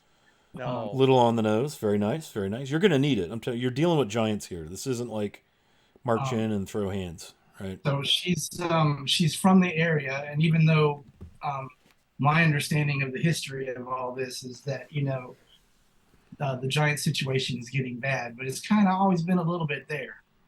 So it's not unusual that a ranger might be a giant slaying specialist. Not at all. Yeah, absolutely. So she's I used to say she's from the area.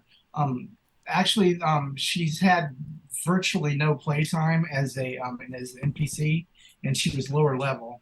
So this is virtually just a reimagining of the character, which is cool. Yeah. So the reason why she calls herself Alita of the Scarlet Sword, I don't know if you guys remember Dungeon Magazine, but back in the day, I had an issue. In fact, I still have the issue, and it's not even crispy or anything. Issue number 65, there's an adventure in it called The Knight of the Scarlet Sword. And I've sort of lifted some of the storyline as to be part of her background. Basically, the description of her sword is Alita's Scarlet Sword. This exceptional non-magical weapon was forged by dwarves to be worn by a prince who died before he could wield it. It came to Alita by way of service to a repentant knight, Sir Fagin Sinbad. The sword is forged of a rare alloy called bloodsteel, which gives it both its unusual color and name, the Scarlet Sword. It's not magical, but in the 3.5 days, this would have been what you call a masterwork sword. Yeah, masterworks. They don't do masterwork necessarily in 5e, so it's just a really good non-magical sword. Yeah, we could put some flavor to that for sure. Yeah. Yeah, so that's the bare bones backgrounds. I have her totally equipped. She's ready to go. I would just got to tweak the backstory. So yeah. So we got a ranger, giant slayer, handy, nice. Very good. I'm pretty sure I won't change the primary creature type from giants to something else now. I wouldn't do that. Oozes. Against the oozes. Because you had us, put us at the levels that we are. She's at the level where she, has a second species enemy, and that's dragons. So okay, so no giants. Basically, she's into killing dragons. Too bad this place is overrun with weevils instead. But Oozes and weevils. Yeah. Yeah, I would have picked weevil. Yeah, and we're gonna hook these people up with some stuff. What did I say? 11th level. Got a little character builder sheet. Let me pull that up real quick. Oh, and I did put her into your campaign on the D&D Beyond for Secrets of the Flanaess. I'll put her in that. Yep, that'll be fine. We'll just stick with that. No sense in creating an entirely new D&D Beyond campaign. So we're going to be 576 CY. We're going to be in Headwater, about a town of 1,756 souls, and it'll be, studying the Hill Giant Chief G1. We're going to continue with our game style. Actions and decisions have consequences. A little dark. I mean, we had death. We had all kind of stuff. What did we decide for items? 1 very rare, 2 uncommon, and 2 common. So, 11th level characters, they're well established. They got some goodies. So we're going to be right out of the gate. We're going to have shinies and exciting things. So that's pretty fun. Yeah. So Chris, let's bounce over to you. What, if anything, do you have in mind concept-wise for a character for this game? So when I thought about a new character, I enjoy playing mastermind linguists. So I thought, why not do another one? No, I didn't do that. But I do like playing rogues, and I like playing arcane casters. So I've been sort of toying with the notion of doing a multi-class. I've never done a multi-class in 5e, Yeah. and I thought this seems to be the time to do it. So I've combined those two classes, and I have a wizard rogue, a wizard. A wizard. You're a Wogue. wizard, Rary. A wogue. Yeah. A rogue. Oh, wait, Wabbit. Come on, and, Ottawa, blast out. So his working name is Elith, and he's a human wizard rogue. Does he go by Elmer? He may now. He's a wogue. So his subclass in rogue is assassin, and his magic natudinous is he's a chronologist, so he manipulates time itself. Chronomancer. Wow. So it should be fun. I'm excited. He's a human. He's from the city of Greyhawk. I'm still working on his backstory, but essentially he's the cast off son of a noble family. You know, he was born kind of scrawny and whatever. Deeply disappointed his dad. He's got daddy issues. He was sent away at a young age. And where do noble families send off their kids that they don't like? They send them to the priesthood. So he went to the church. He's not really a religious guy, so he didn't do well there. And so he sort of fell into other things, and he's been adventuring, and he's gotten word that and his father sent him away thinking, I'll have, many more strapping young boys to fill the family role, and I can, find an heir from one of those strapping young sons. But unfortunately for Dad, he only had daughters after that. So Elith has heard that his father is ill, and he's working on reclaiming what's rightfully his. So you say he's a chronomancer. So Yeah. technically it's not outside the realm of possibility that we might run into Blarg. We might. Go forward in time to the Blarg era. He can summon Blargs from the very depths of hell itself. Oh man, there's a flashback from the very depths of hell itself. Oh my god, I got scarred. Great, what have I done? Cool, so that's interesting. A chronomancer. Yeah, I'm looking forward to it. All right. I'm going to randomly jump around now. Dave, do you have some thoughts? What are you thinking character-wise? Well, so I'm thinking right now of a paladin of Zanye. So Backlunish background, and but a half elf. So my thought is that the reason that this individual who doesn't have a name yet is in the region has to do with traveling from where he grew up, which is in and around the Cairn Hills by the Twilight Monastery, where there's a pretty well-known temple to Zanye there. Probably having some backstory connection, because being 12th level, I mean, he's a hero of the realm, basically. I mean, that's a pretty high level type of thing. So probably has some tie to the Age of Worms adventure path. Somehow I haven't kind of figured that out yet, but he is traveling through the region on a pilgrimage to the Panem Plains, and specifically to the Tovag Baragu, where the invoked devastation rained down and essentially was kind of the epicenter of that catastrophe upon the Backlunish people who lived there. Yeah.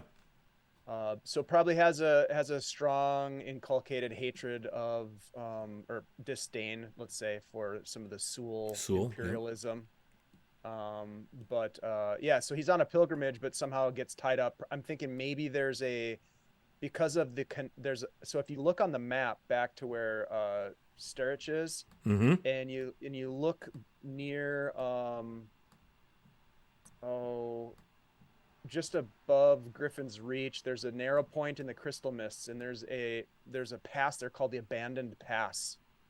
And I'm thinking that perhaps there's an old temple there to Zanye in somewhere in that pass area that's been destroyed. He goes there on his pilgrimage west and discovers that indeed the temple was destroyed by giants, and so that's what ties him into Oh yeah.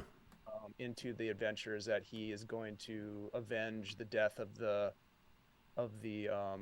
holy people that worked there and lived Oh there. yeah. I love it. Of that nature. But yeah, ultimately, like, he's gonna want to go out to, if you can see in the plains there, Kanak and the lake Erdukran. That's kind of his That's pilgrimage that he's making. Where's the pain him? There we go. It's just right above where it says Dry Steps. There's like a little, almost like bird-like shaped lake. Oh, I see it. Yep. Yep. And Tovag Baragu was like this area of these huge standing stones. And it was, like I said, kind of the epicenter of the invoked devastation during the Twin Cataclysms. Yeah. So it's got historical significance to his people. Nice.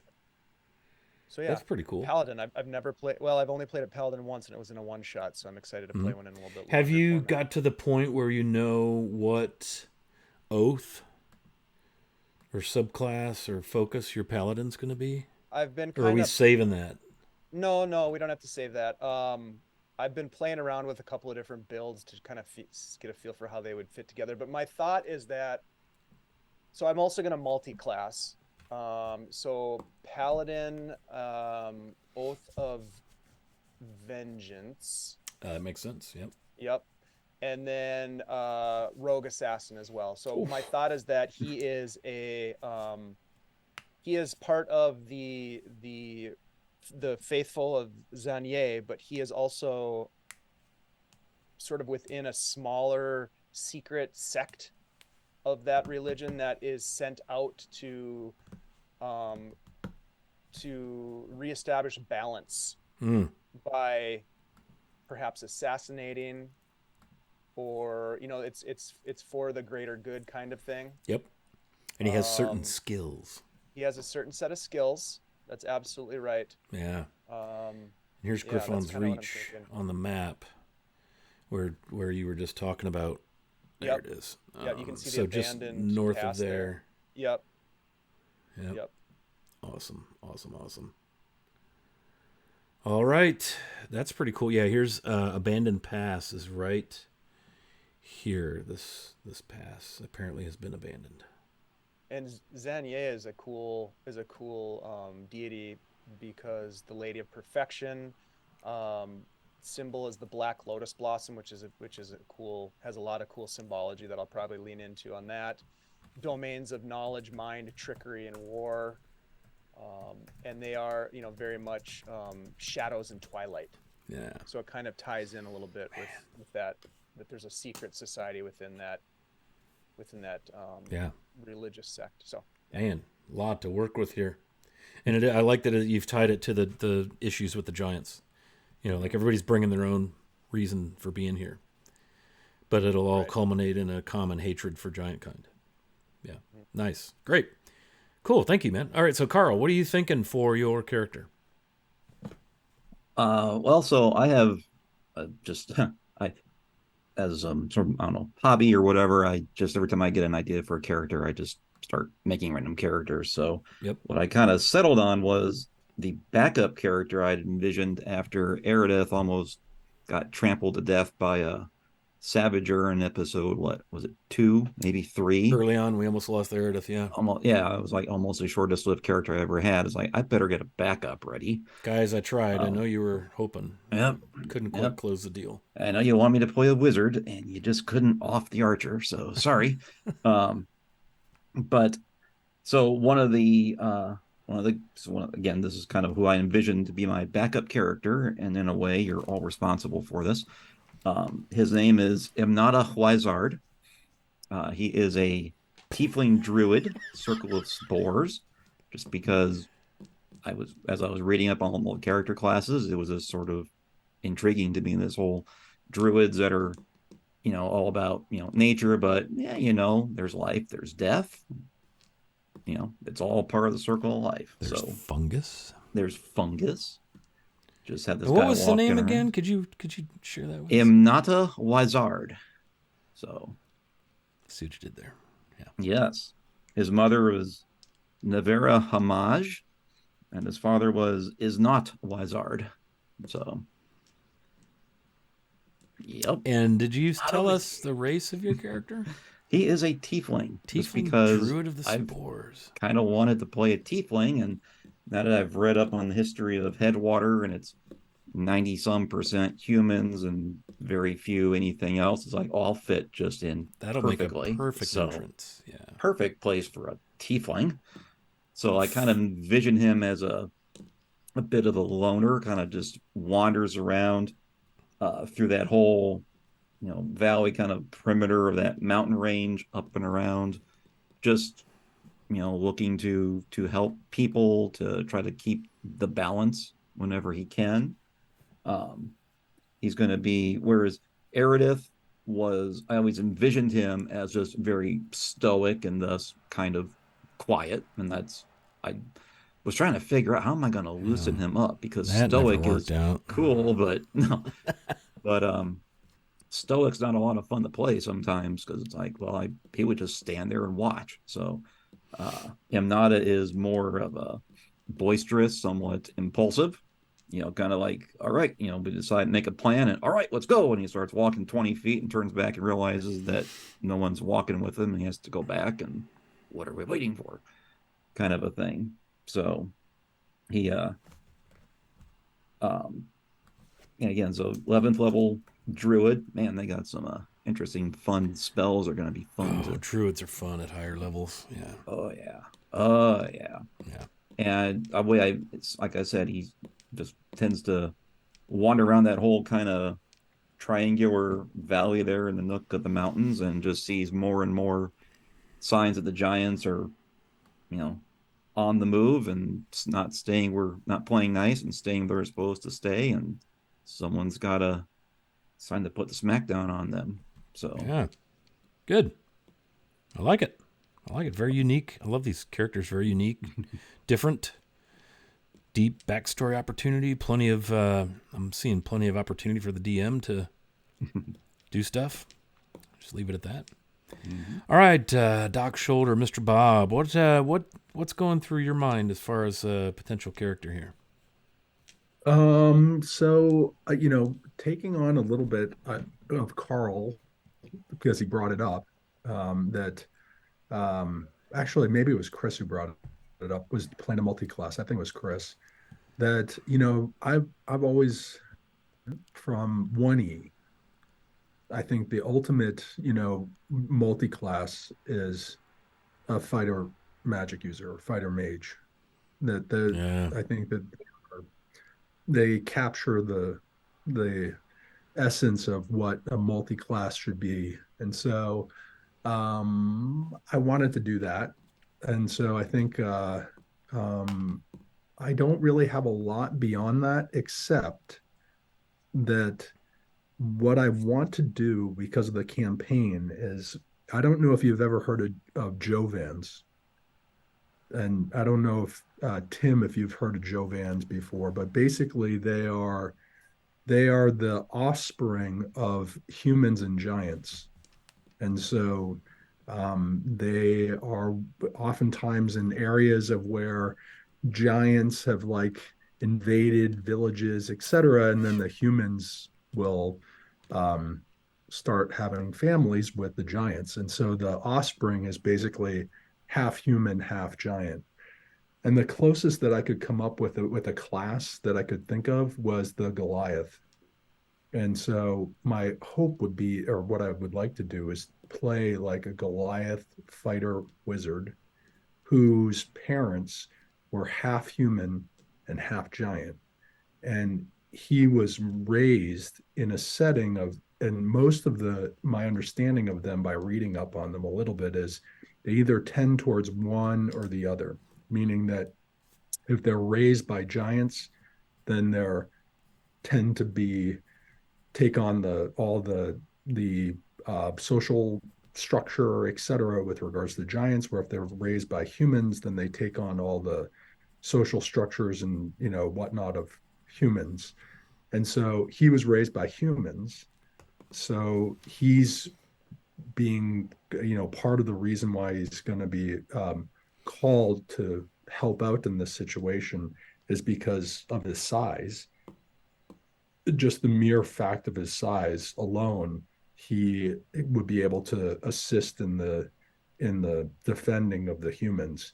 But some of his struggle is going to be having to deal with fighting giants, and so he's have his part of his parental side is giants, which he really hasn't had a lot of communication with, or he's never been raised by, etc. But clearly there's an element of that he is, that is within his bloodline. So that's the kind of the theme that I wanted to go with him was fighter magic user, fighter wizard, because I think that's the coolest multi-class that you can have. And then I wanted a Goliath to be able to be this kind of closest mix between a half human and half giant to deal with that struggle of being brought in to defend the humans against giants, which is part of his own bloodline. Ooh, man, there's some angst.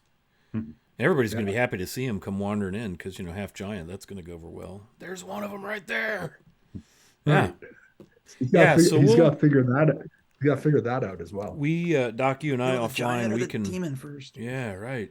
We can work on mechanics as far as trying to get, replicate that Joven, how that'll set up. Like Goliath is probably a good place to start as a baseline, but we can work together and get that, as far as features and mechanics and things. I don't think Alita is going to start out caring too much for this guy. I don't think so. Yeah, we've already got inter-party strife, man. Yeah, and then a tiefling I haven't put in the personality yet. So that's the thing about him, is that the personality of the guy that I wanted to develop was completely the opposite of what Chris's character is. So Chris's character was, if I understand it, was what he's going with is this skinny, scrawny little kind of wriggly kind of little wizard guy that is kind of, the parents were hoping that he was bigger. Whereas this guy's personality is completely different, that he was expected to be a fighter because of just his clear size. And that's how he actually started out. And his personality is completely different. And that's what brought him towards becoming a wizard. You're the son my parents never had. Yeah. That's right. But always wanted. Bit. Yes. Yeah.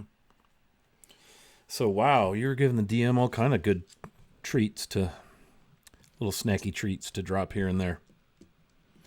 So, so we're going to be playing the 3 G series modules, G1, 2, and 3. And if you're a fan of the games we play and you're, familiar with how we roll here at Wily Hobbit, with 3 modules to look forward to, this could be a 12 to 14 year, in human days, in actual time, in real time. We could be at this for a while. 'Cause, we just take our time working through these things. But man, are we going to have some role play goodness. So I'll work with each of you to come up with the right ways to get our characters introduced and into the story. I mean, the hook is obvious. We got to deal with giants, but getting each of you to Headwater, we'll work together on that. And then what happens once you arrive in Headwater, we'll work on that. And ultimately, you'll find yourselves heading eastward up into the Jotun's Mountains to have a look-see and what the hell's going on with this steading of the Hill Giant Chief. 11th level. Just some housekeeping if you're newer to our games, or again, we don't play on a super uber consistent basis, so you may have forgotten some of our approach to this. Again, I like it to be a little dark. I mean, it's not gonna be like pure grim dark, like all of that, but wounds hurt. Healing isn't like a hard reset, respawn after a long rest. We like to drag that out a little bit. So after, let's say you take 40 damage in a given encounter and you take a long rest, you'll get 20 of that back. And then that improves by half, each day going forward. If you spend hit dice on a short rest, you can only spend up to half your hit dice. In this case, would be 5 for level 11 characters, rounding down. And then when you take that long rest, you'll get 2 of those hit dice back, and then 1, and then 1, and then 1 before you get them all back. So it'll be 3 days before you fully recover, which is still not really realistic, but it's a lot more so than just full everything. But we don't chintz you on spell slots or any of the features and abilities that reset on a long or short rest will reset on a long or short rest. We're not going to get that, not going to cheat you out of your opportunity to play some cool stuff at higher levels.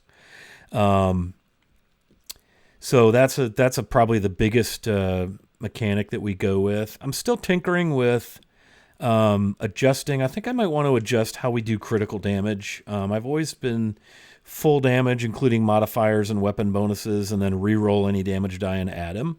But I'm thinking I might dial that back 1 notch and just go roll your damage twice, add your mods once, so that it's not maybe quite as devastating. And it would work the same way for anything that you're fighting. They would do crits the same way. And, bonus action to imbibe a potion, but a full action to administer a potion, that kind of stuff. And they, with like follows and subscriptions, the players will get +2s they can add to D20 rolls aside from death saves. And, you can be granted advantages, people turning in their leaves and all that stuff in chat. So we'll kind of follow that along. But any other thoughts or, ideas you want to kick around for a minute before I've got a kind of a hard stop here. I've got stuff to do right on the heels of this. But any other last thoughts or ideas or questions from you guys as far as we set this up? I think it sounds good. Yeah, excited. Very excited. I'm stoked. I'm a little nervous about this. I haven't had to DM 5e high-level characters, which can be a challenge because of all the features and the things. And, combat could get into a little bit gooey and cumbersome. So I know we'll all practice having our thoughts together before it's our turn and all that stuff to keep things moving. And we'll do that. We'll be fine. But I'm really excited about this because, I know I'm going to be learning a lot. And it's fun to be going back into the tome of ancient modules and playing against the giants. Pretty stoked for that. And this, for those of you who are into classic Greyhawk modules, this actually transitions into the D series. I believe we were talking offline. D1, 2, 3. Those are the kind of the Drow modules that culminate in the Q Queen of the Demon Web Pits, the big classic. So we could be on a 26-year campaign. We could be giving Lord Gazumba a run for his money as far as the the length of our campaign here. Just he would do all of these like within like 6 months. Yeah, he would knock through them pretty quick, but he's got a 43-year campaign that we could could rival at some point if we manage to work through all these. So, all right, well, man, what a fun time we had in our first Secret of the Flanaess. Bleak, good to see you. Appreciate Hey Wilson and WikiVA and Guild Superior with the redoing of those subs. Very much appreciated. We picked up a new follower, Andy G3D. Thank you for that. GDTR765BR549 gave Dave an advantage. That was nice. I can't ever remember that correct name, but thank you for that. And I think what we're going to do is we're going to raid into our friend Little Bones. She's hanging out playing some Stardew Valley.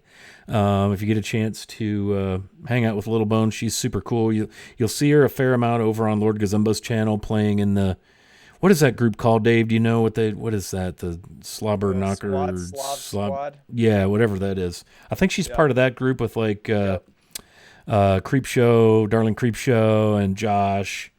Every now and then Ed Greenwood will guest on there. So she's part of that group. So we're going to raid into Little Bones. And this channel will be live again next Sunday with episode 2 of How Comes the Darkness. And then our group has to kind of sort out for this game when we will do episode 1. As you can see, we've got some work ahead of us as far as establishing backstories, and then the DM's got to get the hook pulled together. But it'll be sooner rather than later. I would love for us to be able to try and catch one sometime in September, but if not September, October, we'll kick off secret number 2 of the Flanaess. And also thrilled to announce Dave will be producing for us. So Hebney Cragbeam's going to get to go behind the scenes with his Tinker's tools and do all the magical machinations, and we'll probably freshen up our look with a different overlay. And yeah, so looking forward to getting back at it. Appreciate everybody that hangs out with us. And man, got to tell you, as long as he's out there in chat, the Bleak season, if you ever get a chance, hang out on Dave's channel on Guild Superior. Want to see a really good DM in action, man. Chris is the real deal. Got to play with him and Chris and Dave in a game. What was that, Thursday night we played? Tuesday night? Monday? Last I don't know Monday. what the hell. I don't even know what my name is. But we did some Lord of the Rings and some fun. grumpy dwarves, and man, was that fun. So Bleak, sure appreciate you, man, hanging out and DMing us through that. So without further ado, I'm going to hit the old raid button, and we'll go see Little Bones. Thanks for hanging out. Give her a shout when you get in there. And yeah, we'll see you all in about a week with our other game, and in a few weeks with Secrets of the Flanaess coming back too. Yeah. So take care, be safe, be nice. See ya. See ya. Bye.